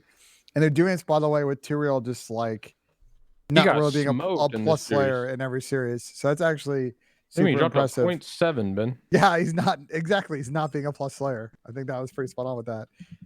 And you said it nice. You said it nice. I just wanted to be accurate. Yeah, and I would say for Boston, like, you know, real pressure now to try and salvage a top 6 or top 8 out of this one. Because I agree. You kind of threw it away with the vetoes. Didn't bring your best A game today. Didn't really get the best performance from Nero. He's been playing pretty good online. So I think they're need to turn around tomorrow. Yep, let's head over to the next one because, boy, was this one interesting. Especially the walkout, which we could talk about a little bit. But we got a Bouquet, Hardpoint, Tuscan S&D, Berlin Control, Tuscan Hardpoint, Desert Siege S&D. We got the New York Subliners going up against the Minnesota Rokkr. We know how big this match is, just because New York are trying to climb back up and make it to champs, and Minnesota's right on the cusp, right? So this is a really big match. I'll let you guys kick it off. Go ahead, Pat. Can we just skip the first 2 maps? This wasn't even a series until map 3. Should we talk about the walkout first? They got smoked. I'm down to watch the walkout. Let's watch it. Map set wise, before we do this, I think even though New York Online have been the better like team overall, I think the map sets they match up pretty well. They get a lot of this is like an even series in map sets in terms of choices, in my opinion. Yeah. This is nothing really crazy about this is a close series because Minnesota's been really good on Bocage. You take that away and obviously, it's a different result in the series. Yeah. So why don't we go into the walkout and let Gersh take it away?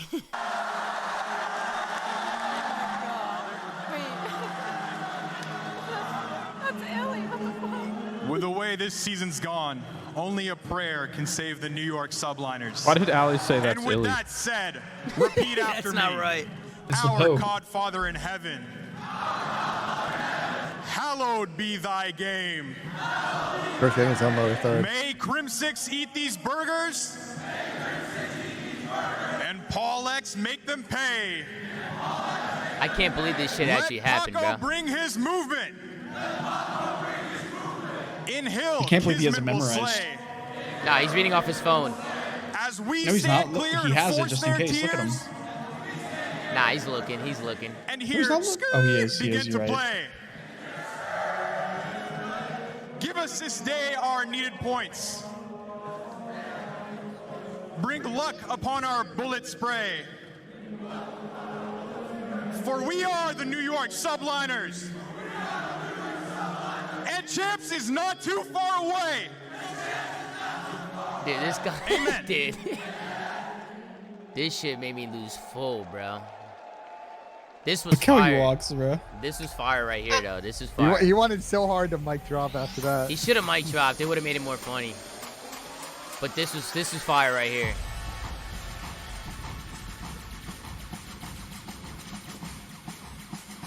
And Ben, you were also saying that the drum team is from the Brooklyn Nets. Yeah, it's the Brooklyn Nets drum line.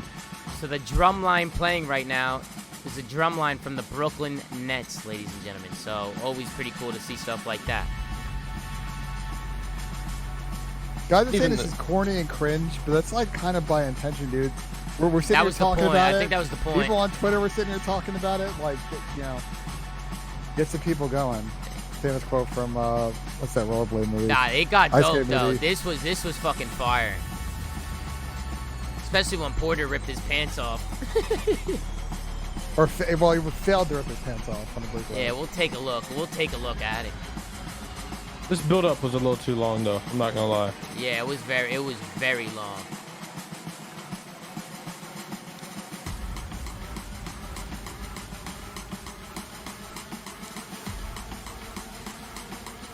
This is fire right here, though.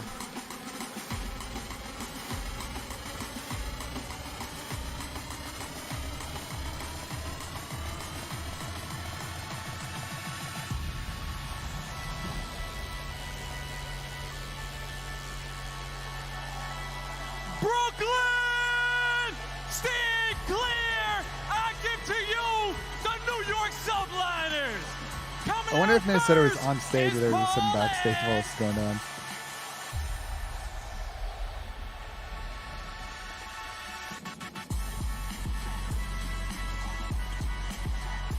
Nah, this is heat, bro. This is fire. This is fire right here. This is sick. But they all have like a dude from Drumline behind them? Yeah, I think so. Make some noise for Kismet! It's the Bulldog. It's the motherfucking Bulldog. Look at him. What an animal. What a fucking animal. The Bulldog.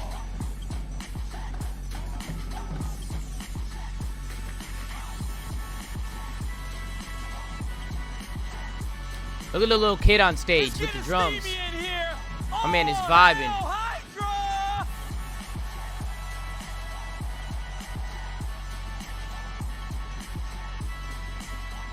Paco is feeling good. Yeah, he was so happy, bro. He was so happy, man. Maya lost his controller at the top of the stairs, though, for the first 2 maps. And here comes the fat man. Last but not least, your hero. Look at this moron. Look at this moron. Look. He can't even get his pants off. He can't even get his fucking pants off. Then he takes a light jog. My man was gassed when he got into the first map. No He was wonder gassed. he was getting shit on. Yeah. Guys start off 1 and 10.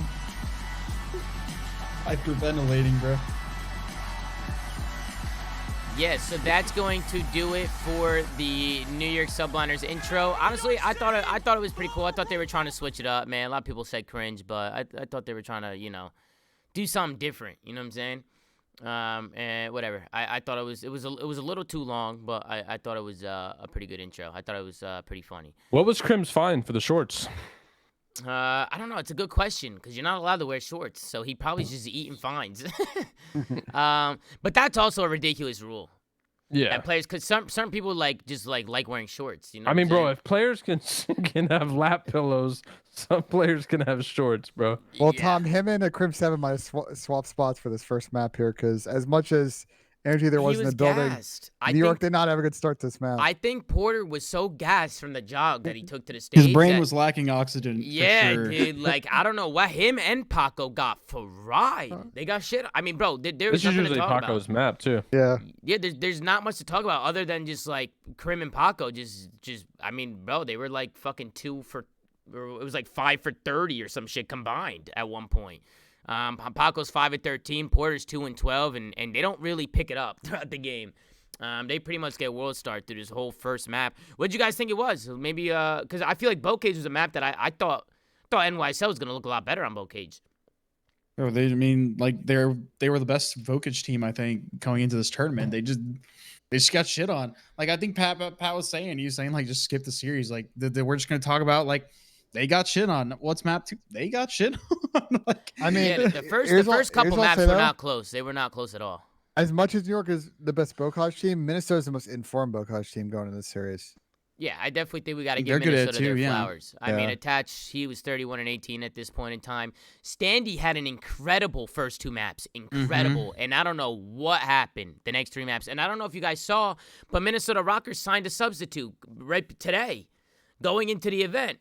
And I was hearing... I saw on Snap Maps he was in New York. Yeah, apparently on Snap Maps, this guy was in, that's what, the Snapchat maps, right? Yeah. That shit, I don't know how people even find this shit, but yeah, apparently Fame was in New York, and they picked him up as a substitute. Apparently it was problems with Eli, with his hand, or at least that's what I was just hearing behind the scenes, that maybe his hand, something with his hand, but the way he came out the first 2 maps.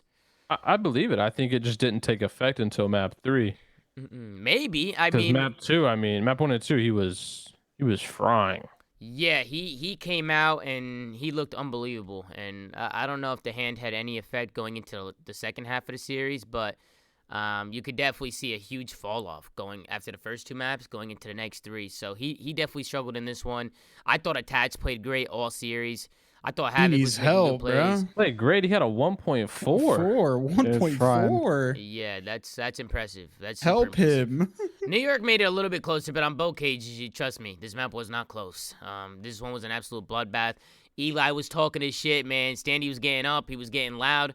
We'll take a look at the final scoreboard. 37-23 from Attach to end things. 39-27 from Standy. So he popped off as well. 34-28 from Havoc, and Priest at 25-25. Everybody just popping off for Minnesota. And on the other side, everybody's negative. They just couldn't get any kills going. So, unfortunately for them, it just wasn't looking good. And as we head into the map number 2, this is kind of where Standy just takes over. He goes 10-0 in the end of this one. 10-0. What did you guys think about the map number 2 in the S&D? Where do you think New York kind of fell apart here? Zero energy from the crowd. I'm so tired of home teams when your team is getting shit on. You're not making any noise. You guys need to step it the fuck up. And damn, my bad, crowd. Yo, my bad. The crowd got turned once their team started winning. But sure, whatever. I mean, bro, it's if y'all can cheer for the Knicks, y'all can cheer for the subliners down 0-1, bro. It's Tuscan S&D this map straight up, and look, Minnesota's a disciplined S&D team. I think New York's kind of a 50-50 S&D team, so this is a really good opportunity for Minnesota to go up 2 on the series, and took advantage of it. Yeah, I think they just had no. I think they just had no energy up until map 3. Man, they were able to win that. You could see it in their faces, like whenever they would go towards their POVs after like rounds and stuff like that. Like Paul in like the second map was looking defeated as fuck. Like I think they just had no energy whatsoever. Yeah, and as we look, or Pat, any thoughts? Just a masterclass, to be honest. Standy. Yeah, masterclass at Standy. 10-0. Kill him. It starts here. This was the only round New York was able to win. Standy ends up staying alive here and just playing his life and playing his streak because he just started off really hot. And then after this, New York was just not able to win a single round. And honestly, it's just really good plays from Attach. He was even making plays with the sniper. Havoc was making plays. I just felt like Minnesota was doing a really good job, just kind of working as a unit and working as a team. This round was a little bit interesting. People think that this should be Child here. There's only one more guy left. You can see New York. The last guy there is Havoc, and they instead of chowing him, they run backwards. Which I feel like when you have a player isolated like that, wouldn't you chow him? Like, Bulldog turned into a Chihuahua right there. No way, Pat. I mean, if I have a teammate right next to me, and there's a guy in the corner right in front of us, I'm gonna be like, "Yo, chow this shit." Like, get my especially trade. Since my other teammate has pushed out their spawn, they've probably seen at least one other guy. Maybe they don't know where one is. Maybe they think he's somewhere on the B side. But yeah, I agree. Should hit some go buttons there and see what we can do. And then in the 1-1 round, this is kind of where Standy continues the streak. He does a great job picking up the trade. He's going for the 1v2 here. So 1v1 situation. He ends up getting the bomb down A. And he just plays tight around the bomb. Ends up gunning Kismet mid-map. So really good plays out of Eli. He's shushing the crowd. That didn't exactly pay off for him in the end. That's my man ZCCP, by the way, right there. So shout out to my man ZCCP. Crim7 in the crowd. And Crim7, yeah, it's fucking Crim7. Look at this guy, bro. Bro, this guy looks exactly like Porter. But that's my man Z right there too. These guys, a lot of energy. These guys, man. I felt like they kept showing them on stream, probably because they were going fucking nuts. But really good clutch out of Standy. And then check out this round. Check out the beginning here. This is where I knew this map was chalked. When fucking Attach hits a quick scope or some shit top church. We didn't get to see it because the observers were not on him.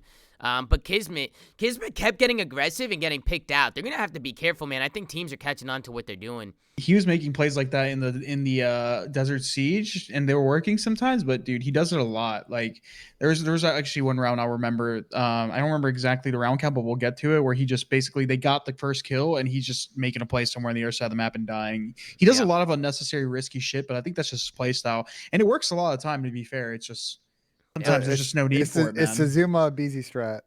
Yeah. Get blood or get blooded. Yeah, you either get blooded or you get the blood. You know, you live and die by it. But this was a crazy round from Havoc. I just like the play he made. He just sneaks in from behind. He wins a huge one-on-one. Once he wins that first one-on-one versus Paul, he's able to shoot Hydra off the bomb. And I like the laydown spot from him too. He lays down. His teammate looks over him. Just a really good play from Cole. You can kind of see how Minnesota just started to run away with this one. This is when the trolls were in. Look at Kismet again, right? Number 3 on your mini-map. Look at him go. He ends up just running at him. He gets taken down, and that's a free blood for Minnesota right off the rip. So you could just tell that New York, I feel like mentally, they were chalked in this. The first 2 maps were not looking good. Look at the New York Subliner fans. I mean, they're not happy. They're stressing out, and in Minnesota, they continue to roll away with this one. So really good plays out of Minnesota. Thought their S&D looked really good. I thought New York just need to relax a little bit. Think about the plays you're making, and even if you go down, that can't be an excuse to just chalk it up and start making stupid plays. You just got to stay focused. Hydra either lagged out or left the game. Benji and his team was not happy with that. Nope. We'll take a look at the final scoreboard. 10-0 from Standy. This guy didn't even die. So you could just tell this guy took over. So really good map coming out of Mr. Standy as we hop into the Berlin Control. Any final thoughts, gentlemen? Now the series starts. Yeah, now the series starts. It starts with NYSL with a comfy defensive win, and they just go crazy. They win they pretty much win the series right here. I mean, they win the first defense, and right off the break, New York, they were somehow able to get onto this 8-point and clutch this up, so we could kind of see a little bit how they do it. They actually get the point right off the break off. Haven't we seen this we saw this last time New York played this map. Hydra ran at them and fucking shit on him. Remember that? When he popped like a 3 or 4 piece? I don't remember who he was playing. This time, he wasn't doing much. But New York, they just kind of bullied right through fucking B or A right off the rip. And this is kind of how they were able to win the round. I mean, we're 10 seconds into the round, and you can already see New York with 2.5 ticks. They get the kills and stack it. Go ahead, Ben. You want to know what Rokkr's control record is this stage? I'm scared to know because About I feel the like same as London's. I feel like it's their 1 in control 5. Do you want to know who their one victory was against? London. Yeah. Yeah, that makes a lot of sense. There you go. That makes a lot of sense. Another team where like lack of being solid across different respawns, their inability to put the series away, and then you rolled up to a good New York map, and anything can happen after that point. The problem too with Rokkr is they're good at 1 hard point, so it's like they're asset control and they're good at 1 hard point. So what do they what do they win in a series? They're like the team that has to get the hard point they need and has to go game 5 and win both searches. Like that's their win condition. They can't win otherwise. Let's be even more macro about this. Like this team has to win tomorrow, their season's over. And more they have to win the event. They have to win the event. I think their season's been over, Ben. More so than that. This is the same problem they had last year. It's the same problem they had the year before. Like there's going to be a lot of thinking in the offseason with this Minnesota team. They don't make camps this year about how they've been probably statistically bottom 2, bottom 3 respawn team for now 3 years in the CDL. It's all good. They got fame. A huge issue. The only person they got fame, dude. The only person that was really good for them this season, assuming it ends tomorrow, was Attach. Everyone else is just a question mark. But it's a shitty situation, man. Because you get like, for example, a player like Standy, you get one really good year out of him in Core War, and not even like an average year, like a extremely good year, like World Star, one of the best players in the year. Yeah, and then you just get like pretty mid, in my opinion, especially if I think Eli would even say the same in terms of how he's been performing. So I don't know what they decide to do. He shows glimpses of that superstarness. Yeah. And then apparently if there's a hand issue, like that might complicate things even further. So I don't know. They're in a weird spot.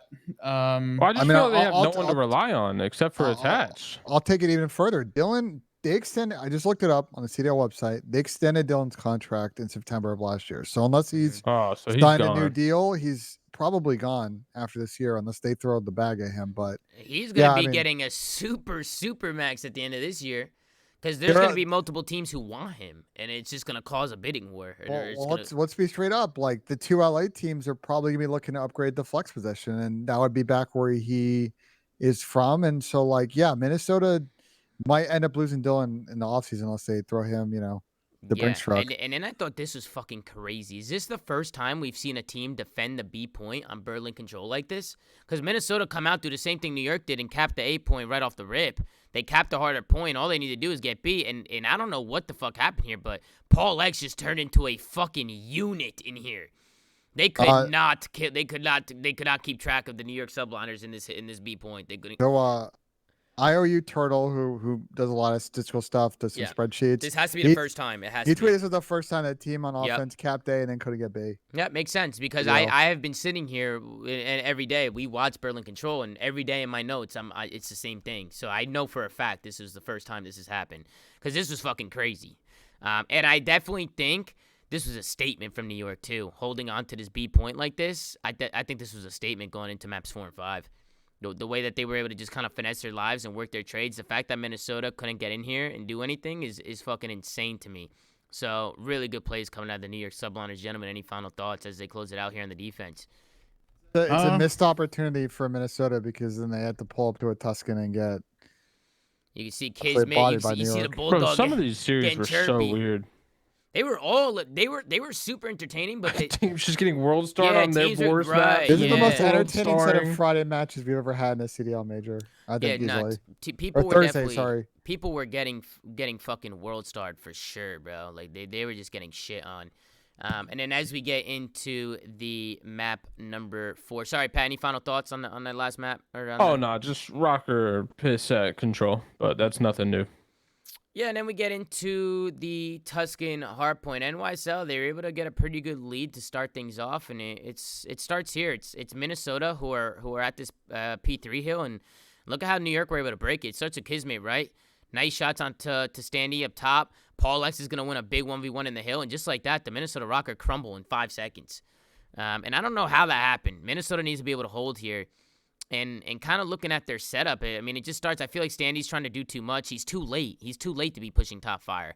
Yeah. So he might as well play a corner, or his timings were off. Like just get his L trigger up. Yeah, and then I don't know what happened with P Dog there, but the 1v1 was lost in hill. Obviously, P Dog, he's getting pushed from fire. He's getting pushed from mid alley. He kind of gets fucked there because his teammates are running around dying, and he's left on the hill. So you can see how New York was kind of able to get into this P3 hardpoint and kind of extend their lead. And then they were able to chain. It was Kismet who gets there early on the next hill. You can see Porter starting to back up too now, and this is where Nysl were able to chain a couple hills together and really just build their lead early. So Minnesota, they come out on the Boat Cage hardpoint. They steamroll them with ease. They're shitting on them, and then in the Tuscan hardpoint, it was the other way around. It was New York who came out and was taking some blows and taking them down. But anything you guys noticed from this map? I was just talking about the whole setup that you were talking about. I said it in the last show. If you are on the defensive end of a hill and you die without getting a kill, or at the very least guaranteeing a trade, unless it's to grenades, because in this game you can Kobe people across the map. There's no trophy systems. You're trolling. Yep. You were trolling. Yeah. So by those standards, yeah, Standy fucking threw away the setup, just ran up to fire, died, created uncertainty in Priesta, having to watch multiple things, just created a gap, 4v3, easy kills for New York. Something I wanted to add, and it's kind of irrelevant to this map, but something we talked about with New York before is kind of how, they start off at these majors and they don't get momentum early, right? They always lose their first series in a heartbreaker. They never get any type of momentum. To me, that I think that's what this control was, because like to see the difference in play game 1, game 4 is legit night and day. And both these maps, we could argue New York should have been good at. So I think, I'm really interested to see like what, how New York run with this, just because, bro, if they get hot to the point where we know how they can play, and when they're playing like this, they're going to be a scary team, bro, especially now with a little momentum behind them. I fucking hate this format for stuff like that. Like, bro, do you guys remember the good old days of pool play where you would go in and get momentum at the tournament? You would get you would get momentum at the tournament. You'd play some easier teams before you matched up against, let's say, the number 1 senior pool or the number 2 senior pool, etc. Like, you don't get that anymore. You come into tournaments and it's like losers bracket elimination match right away. Yeah, like Bro, I'm You could sorry. be in a blender fast. You could be in a blender Yeah, super that fast. does. Yeah, bro, you gotta think that adds to some of the inconsistency with like results for these events. Like people just start naturally. Some teams just start off flat. It is what it is, and it's obviously you can be like, well, just don't start off flat. But no, like it's just like you got to warm up, man. You got to get in the mentality. You see it time and time again, especially in this tournament when people are literally teams are coming off slow, and then they bring it back later in the match. I don't know. Yeah. It's stupid. And check out these spawns. These are interesting spawns. I mean, they make sense. It's just weird because everybody's spawning in different spots. 5 spawns middle, 7 spawns field, 8 spawns field, but like a little bit further back than him. It's just a little weird that the game will just give you spawns just for random literally fucking zero spawns. reason. Literally zero reason, random fucking spawns. And think about it from a player perspective. It's very hard to get your timings down where you don't know where the fuck people are spawning. Bro, it's always like I'm gonna spawn somewhere in this general area, not like I'm gonna spawn here. Like that's literally how this game is. Yeah. It's so tilting to watch. Hey, you can see how New York was just able to break this P3. They get a lot of time on that second P2, and Minnesota, because of those deep spawns they end up getting, it's kind of a race. It's just a race to the P3. Everybody's running a fucking marathon here, a fucking dash to the fucking next hard point, trying to get there as fast as possible. And the trades go down, man. New York wins some fights, Minnesota wins some fights, and somehow, some way, Minnesota, they end up losing this hard point. And it was just a good break from New York. I think it was Krim who just makes a really good play here by just taking a route left. And getting behind him. Did he take a route or did he spawn there? No, he actually spawned right there. He actually spawned there. Wait. That's because look at number 7. He is going. Dylan is going fucking rogue. Dylan went rogue. He blocked the What P1 the spawn. fuck? Yeah, that's a tough block out of Dylan. And you could see here that they just get caught with their pants down. And last one up is Havoc. He gets taken down. And this is pretty much game here, right? Couple weird spawns. Dylan went a little bit rogue right there. And after that, this is kind of where New York. Bro, back it up real quick, because I just want to look at what happened. Like those spawns, like I mean, obviously this is just Vanguard, but so right after Krim spawns and hits the back, look at how the spawns happen after that. Nah, Krim spawned there before Dylan challenged it. No, that's fine. Okay, pause right here. So watch every arrow that spawns after Krim does. It's literally like white on one side of the map, yellow on the other, and then it flips and it's like yellow on the other and white on the side. The yellow it literally just constantly flips. You want what's crazy about it though? It's because another reason, Attach went towards like you, but white spawns down low, yellow spawns on top, then white spawns top, roof, 5 is down P1, low. 7's deeper P1. Like, how do you read this? How do you read these spawns? That shit makes no sense. You know what I'm saying? Yeah, even for Dylan, like he wasn't even blocking the spawn. Like we were saying he was going rogue. He didn't even go rogue. Well, that's the thing though. Somebody had spawned. Somebody had just got a kill like towards what P5 is, and then just gave it up. Like if he would look at his mini map, he would have saw his teammates mid map. There's no reason for him to be look. His teammates are mid map right now. He should be looking at his mini map. Look at this. Where are you going? Your teammates are there already. But what I don't understand, right, is these two guys that spawn mid. These two guys, should they not get a roof spawn here? Should they not spawn roof in the back where the harp? Well, number 8 should have, but or do you think the hill being white is the reason why they spawn mid? Do you think the hill being white is a big reason why they got that mid spawn? It shouldn't matter in that situation. It shouldn't matter. Roof is completely open. No. I know it shouldn't matter. I'm saying put yourselves in the mindset of shitty developers that have no idea what they're doing. Did that shit, like, I'm pretty sure that might be a common thing in this game. Like, if nobody's on the hill, the spawns might get a little crazy. Yeah, no, you're definitely right on that. But, dude, we've seen so many spawns that, like, it's just, like, a 50-50. Like, there's zero reason, bro. Like, there was a spawn on the Faze series that I talked about. I posted on Twitter. It's like a BZ spawns towards field on the defense of Faze. Like, Faze is on defense and their last control points B. A BZ spawned field, which usually is indication somebody's blocking the back. They might be on the tank or, somebody's like towards that like arch area. No one was there. Then Simp spawns on the tank. Yeah. Like there was no reason for him to spawn even a couple steps further away. It's almost like the game is just like making you chase ghosts, making you second guess yourself almost. It's just giving you completely wrong information. The game just does it sometimes, man. Like, I don't know what it is. Yeah. And honestly for me, bro, it's like, I don't know how difficult it is to actually change spawns and tweak them, right? Because developers have a tough job. Like making a game is a tough job. So you got to give them credit for you know, being in that field. But at the same time, I feel like if we had good maps, it would be pretty easy to make spawn. Like for developers, I feel like the better the maps, the easier it is to make better spawn It's way points. more complicated. That spawn logic and like the spawn system's also key. I think we could spend about 6 hours. talking No, about you this. want this is off topic, but I think a lot of it changed when they wanted to get rid of the mentality of like being spawn trapped, where you legitimately spawn in people's sightlines.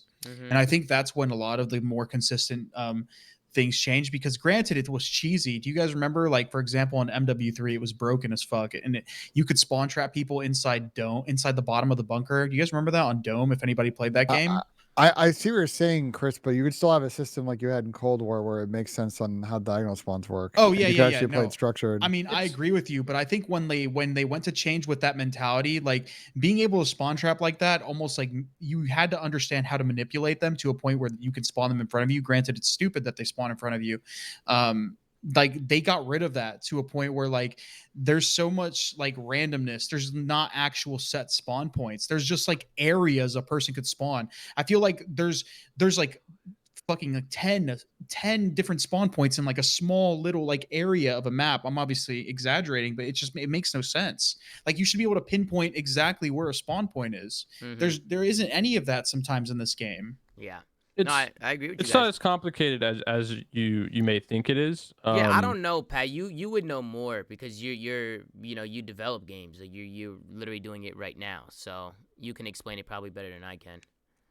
Yeah, well, I mean, something to keep in mind is like every game engine is obviously different, but like we've seen Call of Duty be what we want it to be, right? We always reference Black Ops 2. But was that luck? People think Black Ops 2 was just lucky. I mean, it definitely could have been in terms of getting it right, but it's not like they couldn't replicate that if they wanted to, right? Bro. Like they have that information, that knowledge. They knew how they set up those spawn points, those spawn sectors, the objectives, the spawns relative to the objectives, the rules behind it, the logic behind it. Like setting that logic up is not as hard as you may think it is. Again, look at Cold War, like out of the box. Yeah. Spawn logic in that game was it needed obviously a few tweaks in a weird situationals because some of the maps were buns, but like from a logic perspective, it was pretty straightforward. Bro, I'm telling you right now. I would say that it really just comes down to level of effort and priority from the studio. Like if it's a priority, if it's something that there are designers there that want to, you know, make it however, like we're talking about, if they want to make it like BO2 or make it like how they are now, like it's just a matter of, you know, design direction. Yeah, like I said, we could go ahead, Chris. I just want to say, I'm telling you, I think the main reason why a lot of this is worse than it usually is, or than it used to be, is because they just want to get rid of the knowledge, or the ideology of being spawn trapped. Like that was always been a big complaint with like pubs, casual players. It's like, oh, you're spawn camping. Like the term spawn camping, like is you're camping my spawn. Like being spawn trapped is a term that griefs casual players because they don't understand how to put themselves in a situation where they're not, you know, getting trapped, or they don't understand the knowledge. Because I think we should move on, but Chris, you're making a good point. Player retention is always key for these developers. It drives monetization. It drives people spending money on microtransactions, and I think it's a fair assessment that obviously they wanted to create a positive game experience for everybody and not feel like they were getting in a pub and getting shit on. The word you're looking for, Chris, is predictability. They want the system to not be gamed, right? And when we talk about like spawns and manipulating spawns, like as pro players, we learn how to game that system, right? We learn how to basically abuse it, and that's fine in a competitive sense, right? Like that's ideal. That's what you want. But kind of like what Ben said, like it all comes down to design direction. If that's something that studio wants to have in their game, they'll have it, and if it's not, they won't. And it's as simple as that. Yep. Yeah. And you can kind of see Attach, right? I mean, he has been piecing somehow, some way. This 3v1 after Attach picks up a couple kills right off the rip. Ends into a 1v1. So Dylan already, right? Probably like, what the fuck? How's this even happening? But he stays patient. He ends up waving his finger a little bit. Good plays out of Attach. Attach is going for fucking 20 here in this map. He was doing everything. You could kind of see how he's able to clutch it up there. And then this is kind of where Minnesota start to let it go a little bit. Paco. Paco does a great job here making plays. And again, who is it with the first blood? It's Attach, right? Just constant first bloods, constantly being a nuisance, finding those angles, finding those lanes. It's what Dylan does best. He's always been really good at this game mode. That's a read, by the way, because I've seen Paco always go up to that side of the building and he goes up to that wall that you can kind of cheese and jump over and get information. And I'm actually fairly certain Attach just played for that, like spotting the guy through the wall and almost like pre-firing him. Like that was like his his like read on Paco. Yeah, you could kind of see how this one played out. Minnesota, they're able to get the bomb down. Dylan is left by himself in the back, but I like how Dylan plays this. Gets this guy tagged, ends up throwing the stun grenade down. He almost like makes a crazy play here. If he was able to close that kill onto Kismet right there, might have been a little bit better. He ends up getting it eventually, but it bought time, right? Bought time for Porter to hit that route and get behind Dylan, so Dylan might have been able to finesse a little bit if he got that kill there. But it all comes down to P-Dog, and what do you guys think about the play from P-Dog? He kind of just says, you know what, fuck it. Let's see if I can slide out and kill the bomb carrier real quick. But Krim ends up making a great play. Ends up shooting him. If Priesta kills him on the bomb, it's over. It might have been a little bit asking too much, but I would have liked Attach to like back up, like after he got that kill, like back up or immediately just call on his glide, because worst case scenario, he tells his teammate like to like back up and stay alive. He calls in the glide, and he's almost like guaranteed to either get the guy that's pushing him for the trade or just give him the information or get a kill that's relevant to clutch the round. But I mean, he's already done so much. I'm just like nitpicking, but like that could have like guaranteed the round almost. Nah, I would have had a good play actually if he just laid down, sacrificed himself, and called the streak. Bro, we talk about all the time how slow glides are in this game. Like I think it would have won. Like, it would have guaranteed a round. Because yeah, if he lays down back there and doesn't die, even if he does die, Priesta can literally just bail out, and whoever's playing the bomb has to spread out, or whoever's guarding the guy playing the bomb has to spread out, right? And if that bomb kills that guy before he plants, I think it is GG. Yep, and you could kind of see in the 3-3 round, it was Paco who just gets super aggressive here. Field, he ends up making some good plays. It was Standy who ended up getting picked out. It was Paco who gets the first blood. Standy 0-6 in this one. 0-6, 0-7 to start things off. He just couldn't get anything going here. I think he ended up getting one kill towards the end of it, but Paco was just making plays. He ends up getting one kill mid-map. Then he ends up over here somehow. Just kind of runs across the map. He takes out this guy Field. Then he gets these shots onto Dylan. Look at these shots right here. Boom. Laser beams Dylan. So Paco just takeover mode. And shout out to Dylan as well, man. Attaches in the chat, man. You were doing your thing today, Dylan, man. So I'm proud of you, bro. You've been doing your thing. You should have had 17, though, to be fair. Tom, to talk about the Sandy thing for a second, same thing we said about London, and I think both series, same thing. Like, with not winning that game 3 and closing out 3-0, it puts you in an adverse situation and potentially getting reverse swept. And, you know, learning lesson for Sandy, you got to make sure you can manage your emotions in the heat of the moment. He obviously had a lot of energy early, was feeling on the crowd, and then I'm sure he felt the pressure on the other side of that.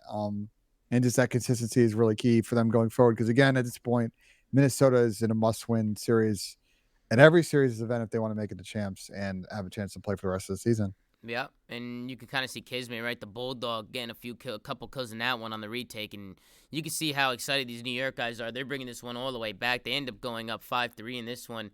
Minnesota, they were able to hold on defense one round, but New York, once they get to this 5-4 round and they get into this 10th round, they're able to close things out and close the series. So the reverse sweep is in for the New York Subliners. Great series out of them. Any final thoughts, gentlemen, on the series?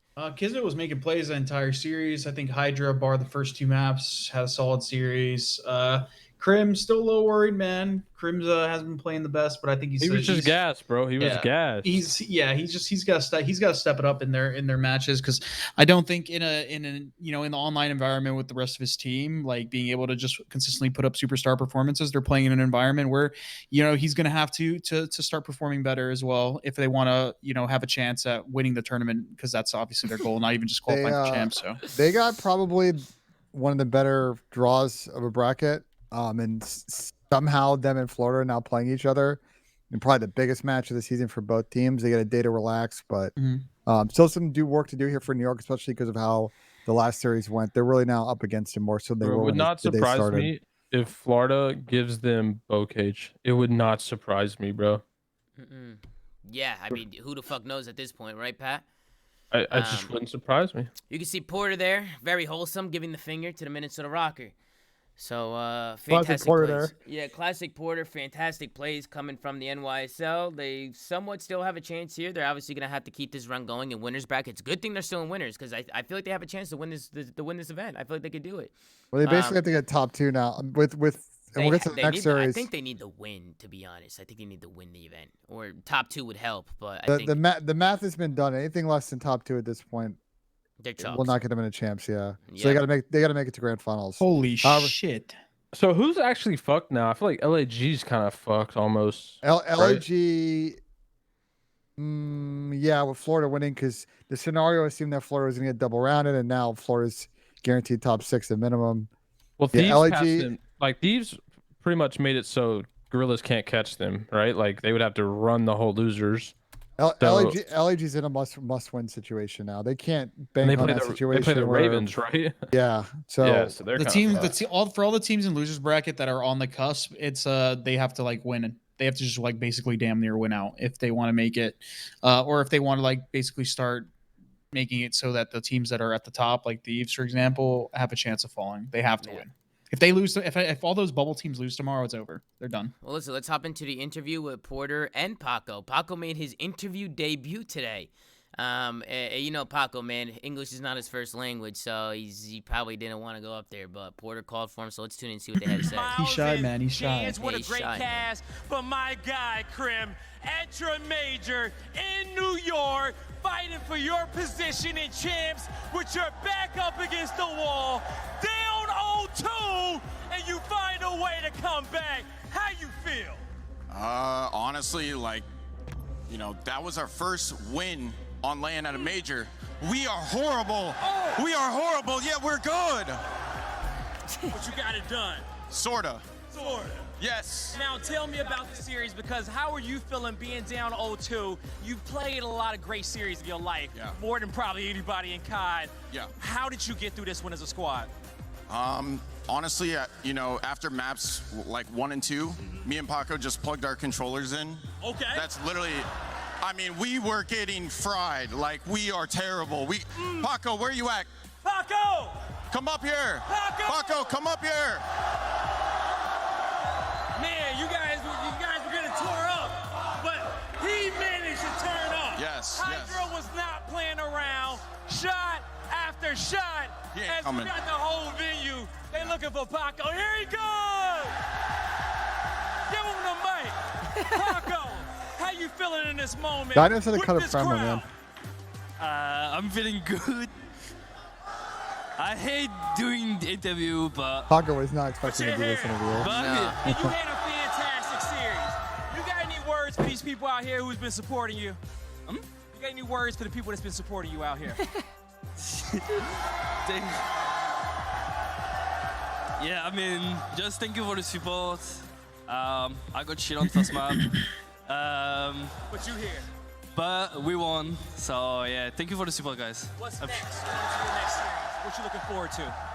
What are you looking forward to going into your next series, Paco? Last next question. series, we're playing Boston, or I don't remember. He didn't even know he was playing. But anyways, Yeah. I'm just excited to play, and yeah, I don't know. Where the next, Paco?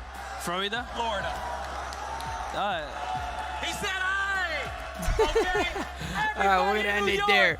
Bro, I thought it was comedy when he was like, you're playing Florida, and he goes, all right, and then he goes, he said all right, and the crowd just fucking erupted. Like, Paco's just a fucking, that guy's a gem, dude. That guy's an absolute gem. Shout out to Paco for getting up on stage, especially English not being his first language.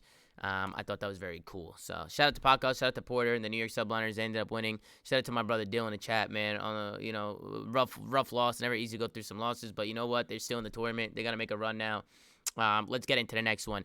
We got the LA Thieves going up against Atlanta Faze. This was our last series of the day. Tuscan Hardpoint, Tuscan S&D, Tuscan Control, Berlin for the last two. So 3 Tuscans, last 2 Berlin. I'll let you guys hop in with the vetoes, but I do want to say I thought LA Thieves looked fantastic today. I thought they played phenomenal.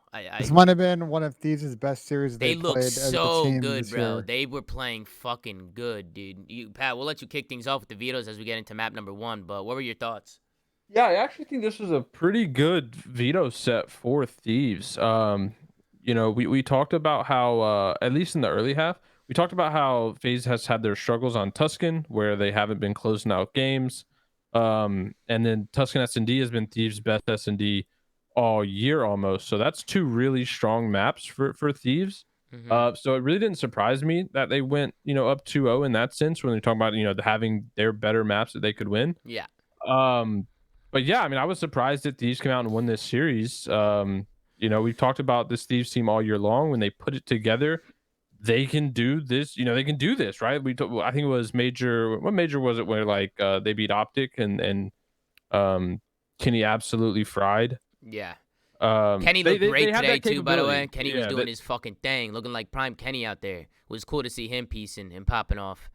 They all did. That was the one thing that we've been waiting for, and that these, seeing all 4 of them perform at the same time. Yeah, you see it. You can see it in them. You know what they're capable of. That's what's frustrating. But go ahead, Chris. I don't think I'm more so surprised of the vetoes because every time we've talked about the Thieves matching up versus this team, we've always talked about how like they don't have a one up on Faze with Faze's prior form to this actual match and Thieves prior form to this actual match as well. Just always felt like Faze had the upper hand going into the series, and they did in the vetoes in terms of like, yeah, Thieves have a potential to win if they can squeak it out, but I'm not more so surprised at the vetoes. I'm more surprised that they came out and they looked like they dominated this entire series. I mean, they were frying. They did dominate, and it started going into this P3. LA Thieves chained 3 hills in a row here. Look at the score right now. It's 30-54. They end up getting an early rotation here. Faze get in, but I'm pretty sure Thieves get right back in there. So we know how this P3 fucking hardpoint goes. It's just pretty mixy hardpoint. Spawns are all over the fucking place. But Thieves are able to lock down a lot of this time here on P3. And then they get that early rotation. Look at how early Octane's here, kind of holding this cross. And even if he dies, he still gets the info and kind of slows them down a little bit. So really good plays out of Octane to get here early. That's kind of gonna delay Faze's push. And then even here, I don't like how Abizi hit the hill by himself. Tom, it's crazy. Faze went from being one of the best P4 teams to they might actually be like near the bottom of the league now. They've really struggled in Churchill's. Last couple times they played hardpoint. They're also now on a pretty serious hardpoint slide. They were like this last year too, if you guys remember, for the last major. They've lost 6 of their last 7 hardpoints they played in the league. Yeah, right. But that wasn't the thing. Was been is their S&D was just carrying them. Like they at some point flipped a switch and were just so dominant in search. But to come out and lose game 2, that was a big momentum shift, right? Like they could have, they win the game 2, they probably could have Nysl the series. But when Thieves was able to. Yeah. When Thieves able to take that game 2 from them, it's a different story. Imagine a world where we're talking about FaZe Nysling a series, like having a Nysl win a series. Well, that's why they've always been so good, because they have the capability to beat you in all respawns or Nyslo you. Like they can do either or. Like they've always been so well rounded. Which they've been really good at for about a year and a half now. But at this moment, this version of this team, individually, they've got some players that aren't playing well individually. Well, they've actually, really let's talk about that. Yeah. It's RCs. It's clear-cut RCs. I know Simp didn't play that well today, but dude, when we look back, when FaZe lost to, was it London and LAG, like RCs was like neg 30 in both those series, and it was the same thing today. And like, I mean, I'm not saying he's like the make it or break it player for this team. Statistically, it looks that way. But yeah, he can't be neg 30. Like he could go even neg 5, but like if he's constantly going neg 30, throwing up like a 0.7 and just getting no kills for this team, it's gonna hurt them. It's gonna hurt them bad. Like he's really got to step it up if this team wants to get back to form. I mean, somebody in the chat said this is y'all's MVP with a question mark. Yeah, Selim is by far, I think, leading this. Bro, Selim had like a 1.6 overall in the league. MC is unbelievable. Even 1.6. Bro, even this series they lost, but MC was the one just like that guy is such a fucking pillar for them, bro. Every time something goes down, he's the bailout. He's really the bailout. Bro, chat, if I was a GM, I wouldn't take 2 Optic players for MC in a trade. I just wouldn't. You go with the KD max. Somebody said I wouldn't go that far because I said MC by far. Somebody said I'm dragging it. Listen, man, I think MC right now is number 1 in the running. Not because he's my son. It's not even close. Maybe I'm a little biased because he's my son. It's not even that. Even his play style. His play style is more influential than any AR. Yes, I'm looking at Dashy fans. Dashy's great, but he does not play at the aggression pace of fucking Celium. Like, it is what it is. And so is impossible to trade, bro. He's just annoying. Yeah, I think I want to give credit to Envoy here. I always love Envoy's like one of my favorite players, to be honest. So I like seeing Envoy doing his thing. He popped off right here. He was just hitting routes and finding timing. He had a fucking amazing map. And being a nuisance. I mean, this is just what Envoy does best, man. It's always fun to watch him play when he's hitting those rhythms and hitting that form, because it's not even like his stat sheet and his score. It's even just like the eye test that I've talked about in the past, right? When you watch him, he's just gliding through the map. Like, he seems comfortable. It seems like he's hitting form. And then on top of that, you have Kenny right beside him, who's doing his thing too. I mean, Kenny didn't do anything too crazy this map, but you could just see it in his gameplay. Draza played really well this map. He came out with the confidence, man. He came out flexing. The whole team, Octane played great too. The whole team from start to finish. This was not this was not a FaZe troll. This was just an LA Thieves outperformance. Let's talk about it, Tom. like there are members of this team that hadn't beat members of the Faze team for multiple titles. LA Thieves as a franchise, they've been around in the CDL proper for 2 years, hadn't beaten Faze as a franchise. So for this LA Thieves team, this is a huge check mark off their revenge tour list and a big momentum grabber. And I really like that to me, if I look at the remaining teams in winners bracket right now, like if they play this way, like they might have a lock for the grand For me, I finals. think the big differential is just the S&D, man. They've been looking a lot better in S&D in this entire stage. I made that point before. Like they were what 50-50 before. I think the only series they looked terrible in was the one, oddly enough, against FaZe, but they seem to have cleaned that up. But besides that, they've looked a lot better in Surge because they were boo at it like the last couple stages. I think, Chris, the problem for 70% of the season was not getting bloods. It was they were so bad in 4v3, 3v4s, 3v2s, mid rounds, and just blowing all those mid rounds. In the decisiveness that they had in the situations in this map, I mean, they were just the retake they had in one of these rounds against FaZe, where FaZe backed up on the B bomb plan. Like just the thought process going into LAT and the quick decision making to me is a huge step up from where they were like a month ago. Yeah, and I think this round was really good from LA Thieves too. I feel like LA Thieves, they did such a good job on their retakes, just working together, coordinating their grenades. Even their comms sounded good when they went into the listening with them. In one of the respawns, I forget which one it was. Listening sounded like shit. Actually, I think the listening sounded good for this. I think this is the only series where the audio was like not shit. Or at least that's what Ben said. I don't know how true that is. But I really like as we get into this round, I like that LA Thieves. I like their strat call. I like their play call here. I like the rush through B side and the cut through well. Look how they jump down well here and get aggressive mid map. I just think it caught FaZe off guard. They're not even looking at it. And you could kind of see they're able to get a first blood onto a BZ in a corner. Simp is pretty much fucked now. I just like that a lot of teams now are starting to rush out mid on defense because you have the better spawns now on Tusk and S&D. And I just like the way LA Thieves coordinated that. They ended up playing through well and catching FaZe off guard there. So really, really good. They should have sent a guy there. Like, for example, like, okay, BZ's under the window. BZ's under the window, but what was Simp doing? Simp was like behind the box on their side of the church, like door. Like they weren't doing anything like at all. I don't know what they were looking at. Look at number 5. Yeah, what I don't know what he was looking at. What are you doing? Maybe he was scared of top fire. Like maybe he was scared that he like top fire. No, but he was there. Like for like he got out there. His team. Look how they got out into that setup. Look how they got. I setup. agree with you. I don't even think the setup is good. I don't know what they were doing. One of them should have played the well. Like at least gone there. And the thing is too, like if you're gonna rush mid, wouldn't it make sense to get well control? Like yes, like just somebody hit it. Just somebody like push that out and like get pushed up in a corner. Look at they beat him there too. Simp would have been underneath him, or look how far ahead of BZ is. Like get to well, like and just look up. You might actually get kills. And then this was just a brain fart from FaZe. I mean, then LA Thieves, they go up 3-1. I think they're playing the map pretty good, and you could kind of see how this one breaks down. Some trades go down, but look how FaZe plays this. They plant the bomb for green, but they play spawn. So it's like LA Thieves was like, okay, well, if the bomb is planted for green and we're coming from green and they're all stacking spawn, just hop it. Just hop the bomb. And that's exactly what they do. They hop the bomb. Kenny's going to look over him. I don't know who called it. It might have been Kenny since he was the one looking over him and probably just told somebody to hop it. And look what Kenny does. He just snakes the bomb site, snakes her in, and bada bing, bada boom. I'll be the one to say LA Thieves played great, but FaZe is playing like ass. Like they're just doing such dumb shit that like you just don't expect them to do.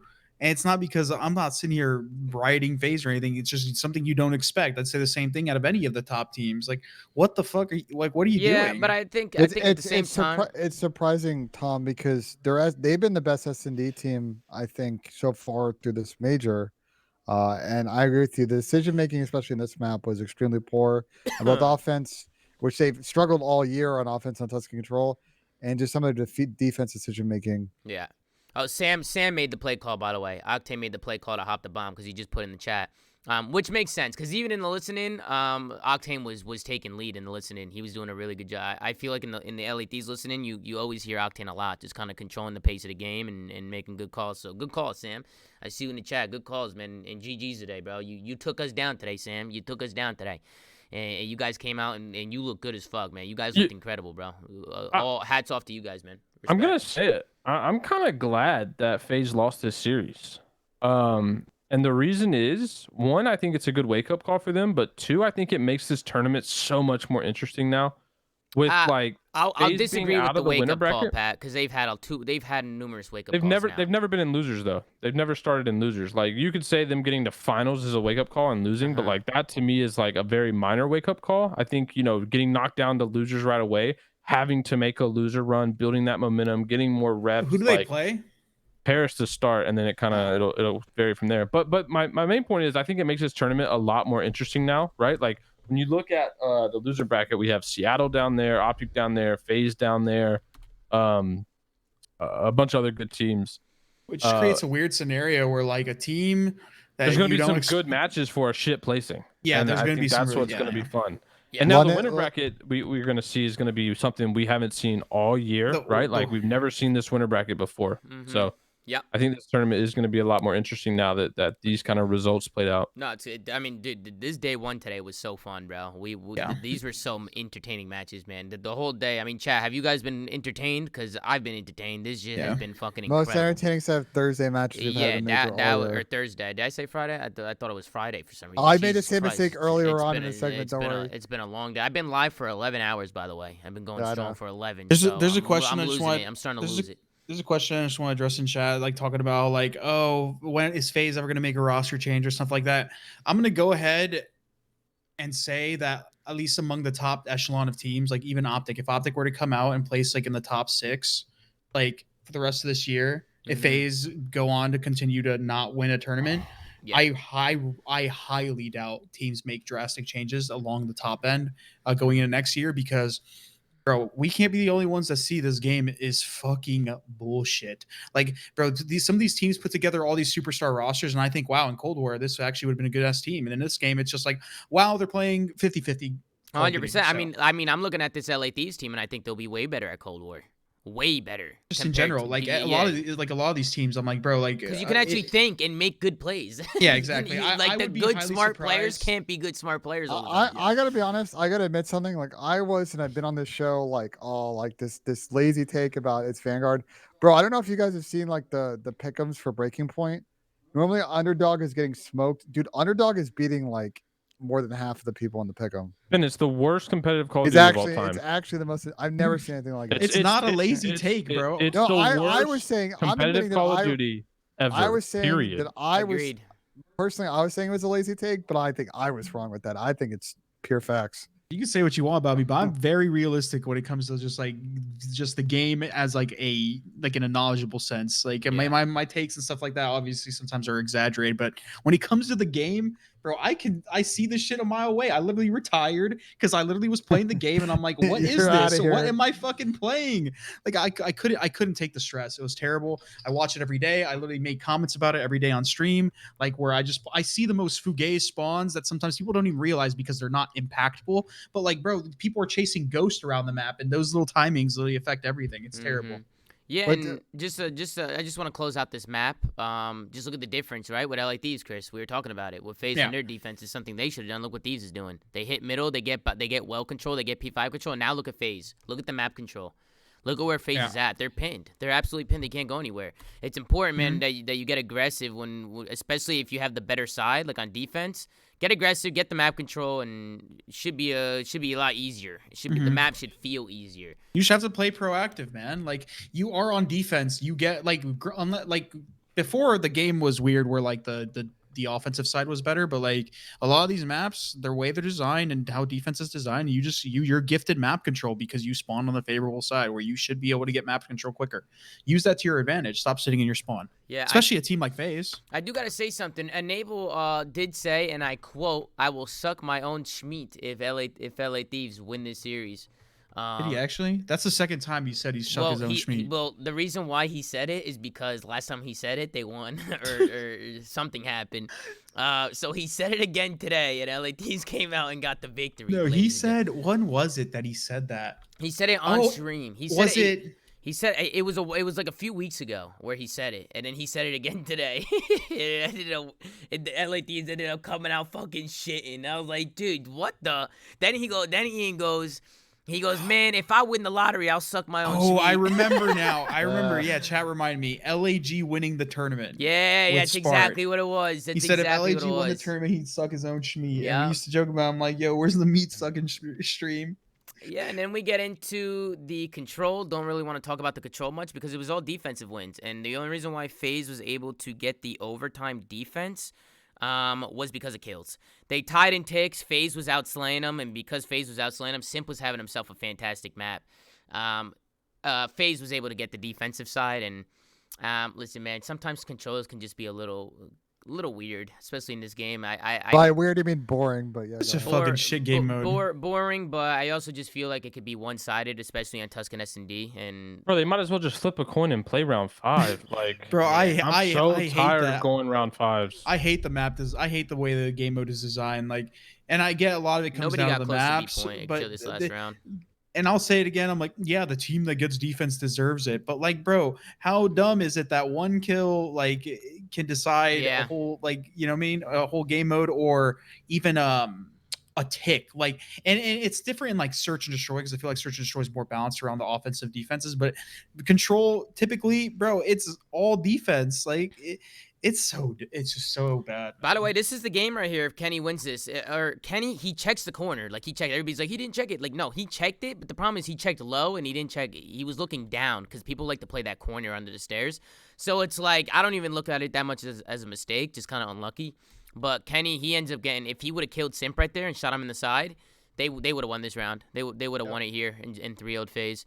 And they even got onto the point early in this round, and we almost got 3 takes out of it. FaZe just clutched up. So really good plays from FaZe to just kind of hold on strong and push a series, because we went map 5, and every team today that went map 5 went down 0-2 off the start. I thought we were going to see another map 5.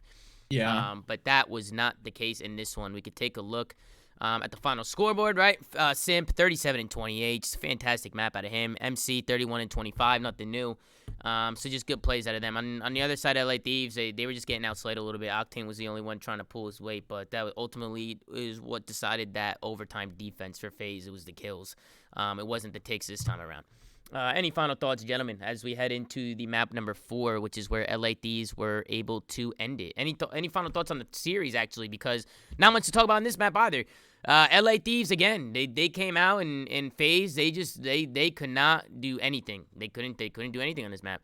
LA Thieves, they just built such a big lead early on that Atlanta FaZe, by the time they were catching hot, or they caught fire and they were trying to bring it back, it was too late. It was way too late. Any final thoughts, gentlemen?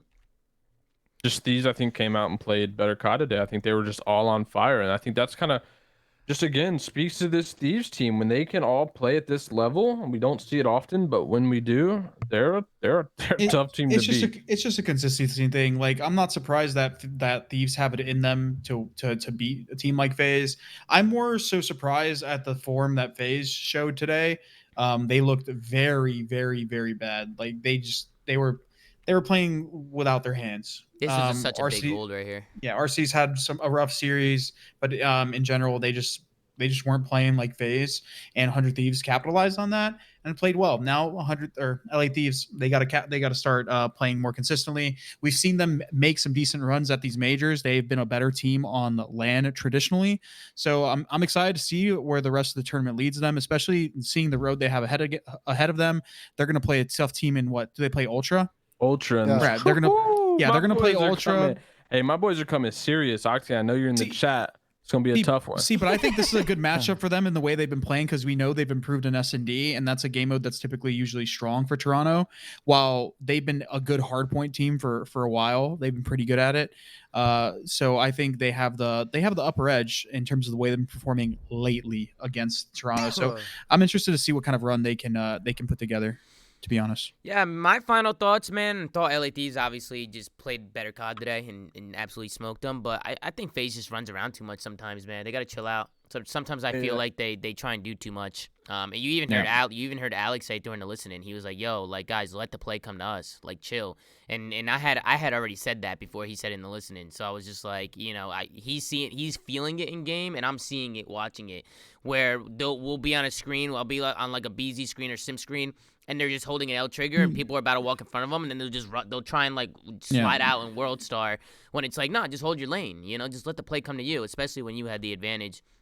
But you could kind of see how LA Thieves was able to kind of just take this one away and kind of blow FaZe out of the water. Alec obviously had a rough map in his map number 4. So just FaZe, tough loss for them today. Very good win for if you're an LA Thieves fan. So yeah, good series overall. Fantastic series. We'll take a well look played. at Well played out of Kenny and Octane, by the way. Envoy had a really good first map, but Octane, Kenny played really well to help close out the series. Played great, dude. Yeah, He was doing his thing. He was making plays. Ben, any final thoughts, my guy? You hanging in there, Ben? You hanging in there? It's been a long day, bro. I'm hanging in there. It's been a long day. I think you nailed it. We'll see. For FaZe, they're going to probably, if they beat Paris, they'll play twice tomorrow. So we'll see if they come out with a little bit more fire. But I think you nailed it, Tom. This team's, there's only so many wake-up calls, and they're starting to run out of them before champs. So, yeah, let's take a look at the standings right now, right? New York Subliners, they got some points there. So they went from 110 to 130. They are 20 points or 30 points away from the Florida Mutineers. The problem today is Florida winning. Florida beating Boston hurt New York bad. I just realized too. So this now puts, because I forgot Florida won in winners. So this now puts Gorillas and Rokkr at a minimum of 2 wins and a losers behind. And that's going to be so hard to make up in a losers bracket that looks as hard as that one does. well, let's be straight up about it. So if you're New York, you are rooting for LAG and Minnesota to lose tomorrow. That simplifies the scenario like pretty easy for you. At that point, you basically just need to make up 30 points. How many points is it per win? Wait. No, Ben. No, you're looking at this wrong. It doesn't matter what Rokkr and Gorillas do. No, if you're the subliners, you're needing Thieves and Florida to lose. That's all you care about right now. You need both of them to lose. Because Rokkr and Gorillas still have to win 2 series to even get to where Florida is. No, so it doesn't matter if Gorillas and Rokkr lose. I'm just trying to take all the tiebreakers. I'm trying to simplify it. Take all the tiebreakers out of play. If you're New York, the simplest scenario I see is you obviously either win this event, in which you'll have enough, or it seems like 160-ish is probably the number here. Because Steve's going to get points, Boston's going to get points, Toronto's going to get points. Actually, wait, hold on. I didn't realize this. Boston is still kind of not out of this. No, like, but there's LAG, a world. There's a world Boston's though good. where there's they're tied with Thieves. They can get knocked there's out. There's a world where Florida and New York win. Yeah, Boston. The only way Boston get fucked is if LAG make a run in this event. That's when they get mega fucked. To go back to the point for New York, the 2 easiest scenarios are you either win this event, in which you're gonna have enough, or tomorrow you really need LAG and Minnesota to lose, and you're basically gonna have to get to the grand finals to have enough points. Yeah. That's the only way they're gonna get to 160. Yep. I'll take a look at the bracket a little bit. Obviously, let's take a look at that losers bracket. Ravens versus Gorillas in the losers. I personally had the Ravens taking it, but we'll see what happens there. We got FaZe Legion in losers. Listen, man. Hey, you never know, bro. You never fucking know. Obviously, I got the FaZe boys in that one, and then Rokkr Optic is gonna be fucking insane. I think that's gonna be a crazy match. I'm sure Optic was happy to see. I feel like Optic didn't want to play New York. I feel like Minnesota would be a better matchup for Optic to kick things off in the losers bracket. Because we know what New York can do when they catch fire. And then we got Breach Surge. So the losers bracket is fucking stacked, bro. It is absolutely stacked. We can take a look at tomorrow's matches. Is tomorrow just losers? Yes, it's all losers matches. So these are all 5 games. Oh, and then there's another game. Yep. Oh, the 2 losers. Yeah, that makes sense. You want so I'm pretty sure if it's like anything like the brackets I've played in like the challenger stuff, the losers bracket will flip. Well, like the people that drop down will flip. So if you go back to the bracket, if New York beats Florida, I'm pretty sure Florida will drop into like where FaZe is in the bracket. So they have potential of like if FaZe make a run down there in the losers bracket, they'll match up against Florida. So like this match is not only huge for New York to continue going, but there's a potential where if FaZe can make that run, or even Ravens, both these teams have been really strong, they would match up against Florida, which potentially could knock them out because FaZe and Ravens have typically been the stronger team, right? Because that's how it'll work. They'll flip, right? Yeah, I'm pretty sure it flips in Elim round 3. Yeah, exactly. So Mutineers will drop down into elimination round 3 in the FaZe and Ravens side of the bracket, and then the Ultra Thieves loser will drop into the Optic Surge side of the bracket. So yeah, I think this is like obviously this is like a must win, but this is going to be like a it'll be better for them to drop there than if they dropped earlier, in my opinion. Yeah. Well, listen, let's get into some of these predictions, and then Ben will sink a putt, and we'll hop the fuck out of here, man. I'm gonna attempt to sink a putt on your tile. We'll yeah, it's gonna be a little difficult on the tile. Fucking sinking a golf ball into a cup. I'm walking off to the sunset. We have a solo cup. Ben's gonna try and sink a putt going into a solo cup on tile. So we'll see how that goes. But let's go into predictions. We got Paris versus Faze. I got Faze. LAG versus London. I got London. Seattle versus Boston. I got Seattle. Optic, Minnesota. Damn, 5 matches tomorrow. Lord. Yeah, 5 matches. We'll get through it. We spend a lot of time on some of the matches. Oh, I'm not worried about it. I'm just saying. It's gonna be a long day, dude. So just gotta mentally prepare yourself for it. And then we got Optic, Minnesota. I personally have Optic in that one. We'll see how that goes. I think that one can actually go either way. I don't know how Optic's gonna come out tomorrow. I honestly have no idea.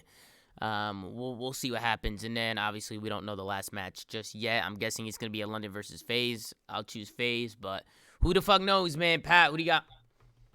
I got Faze.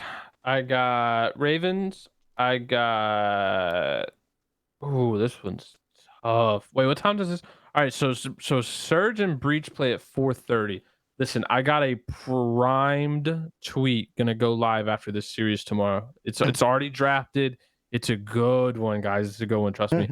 But what if you can't put it out? When's it gonna come out next? I'm definitely putting it out. Come on. Okay.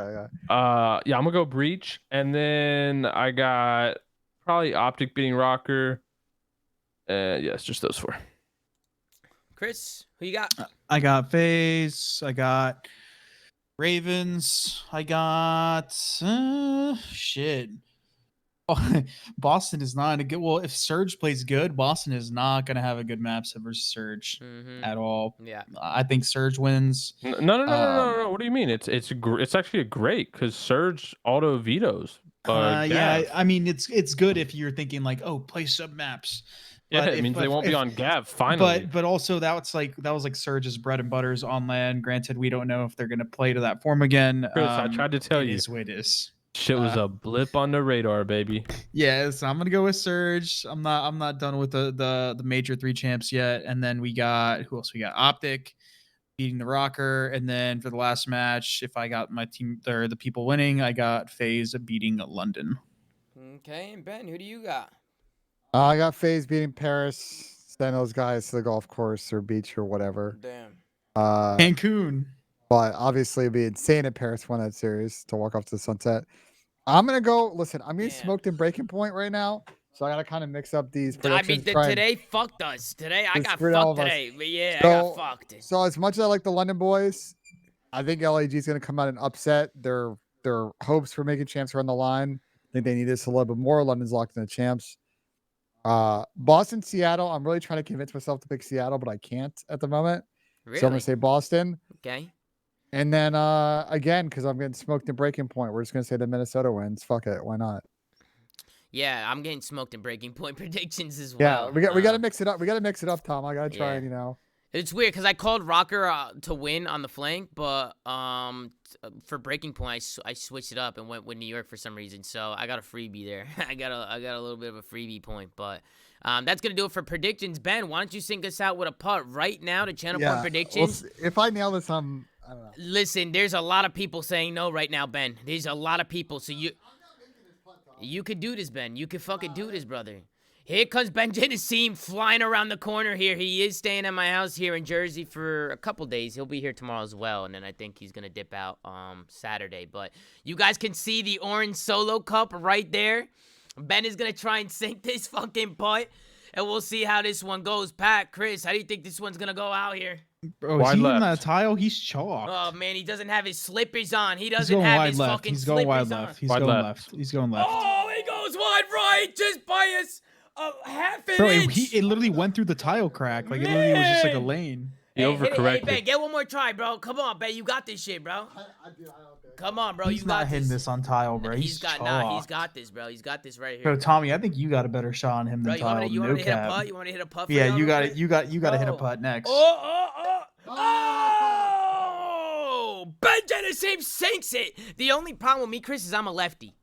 So listen, man, I saw you get real close before. All right, bro, let me do this shit, bro. Hey, I'm gonna need y'all to hype me up though. You're built different, bro. Ben, this is free. This is actually so free. All right, bro. There's a line right there. All right, let me. Nothing has ever been more freer in life.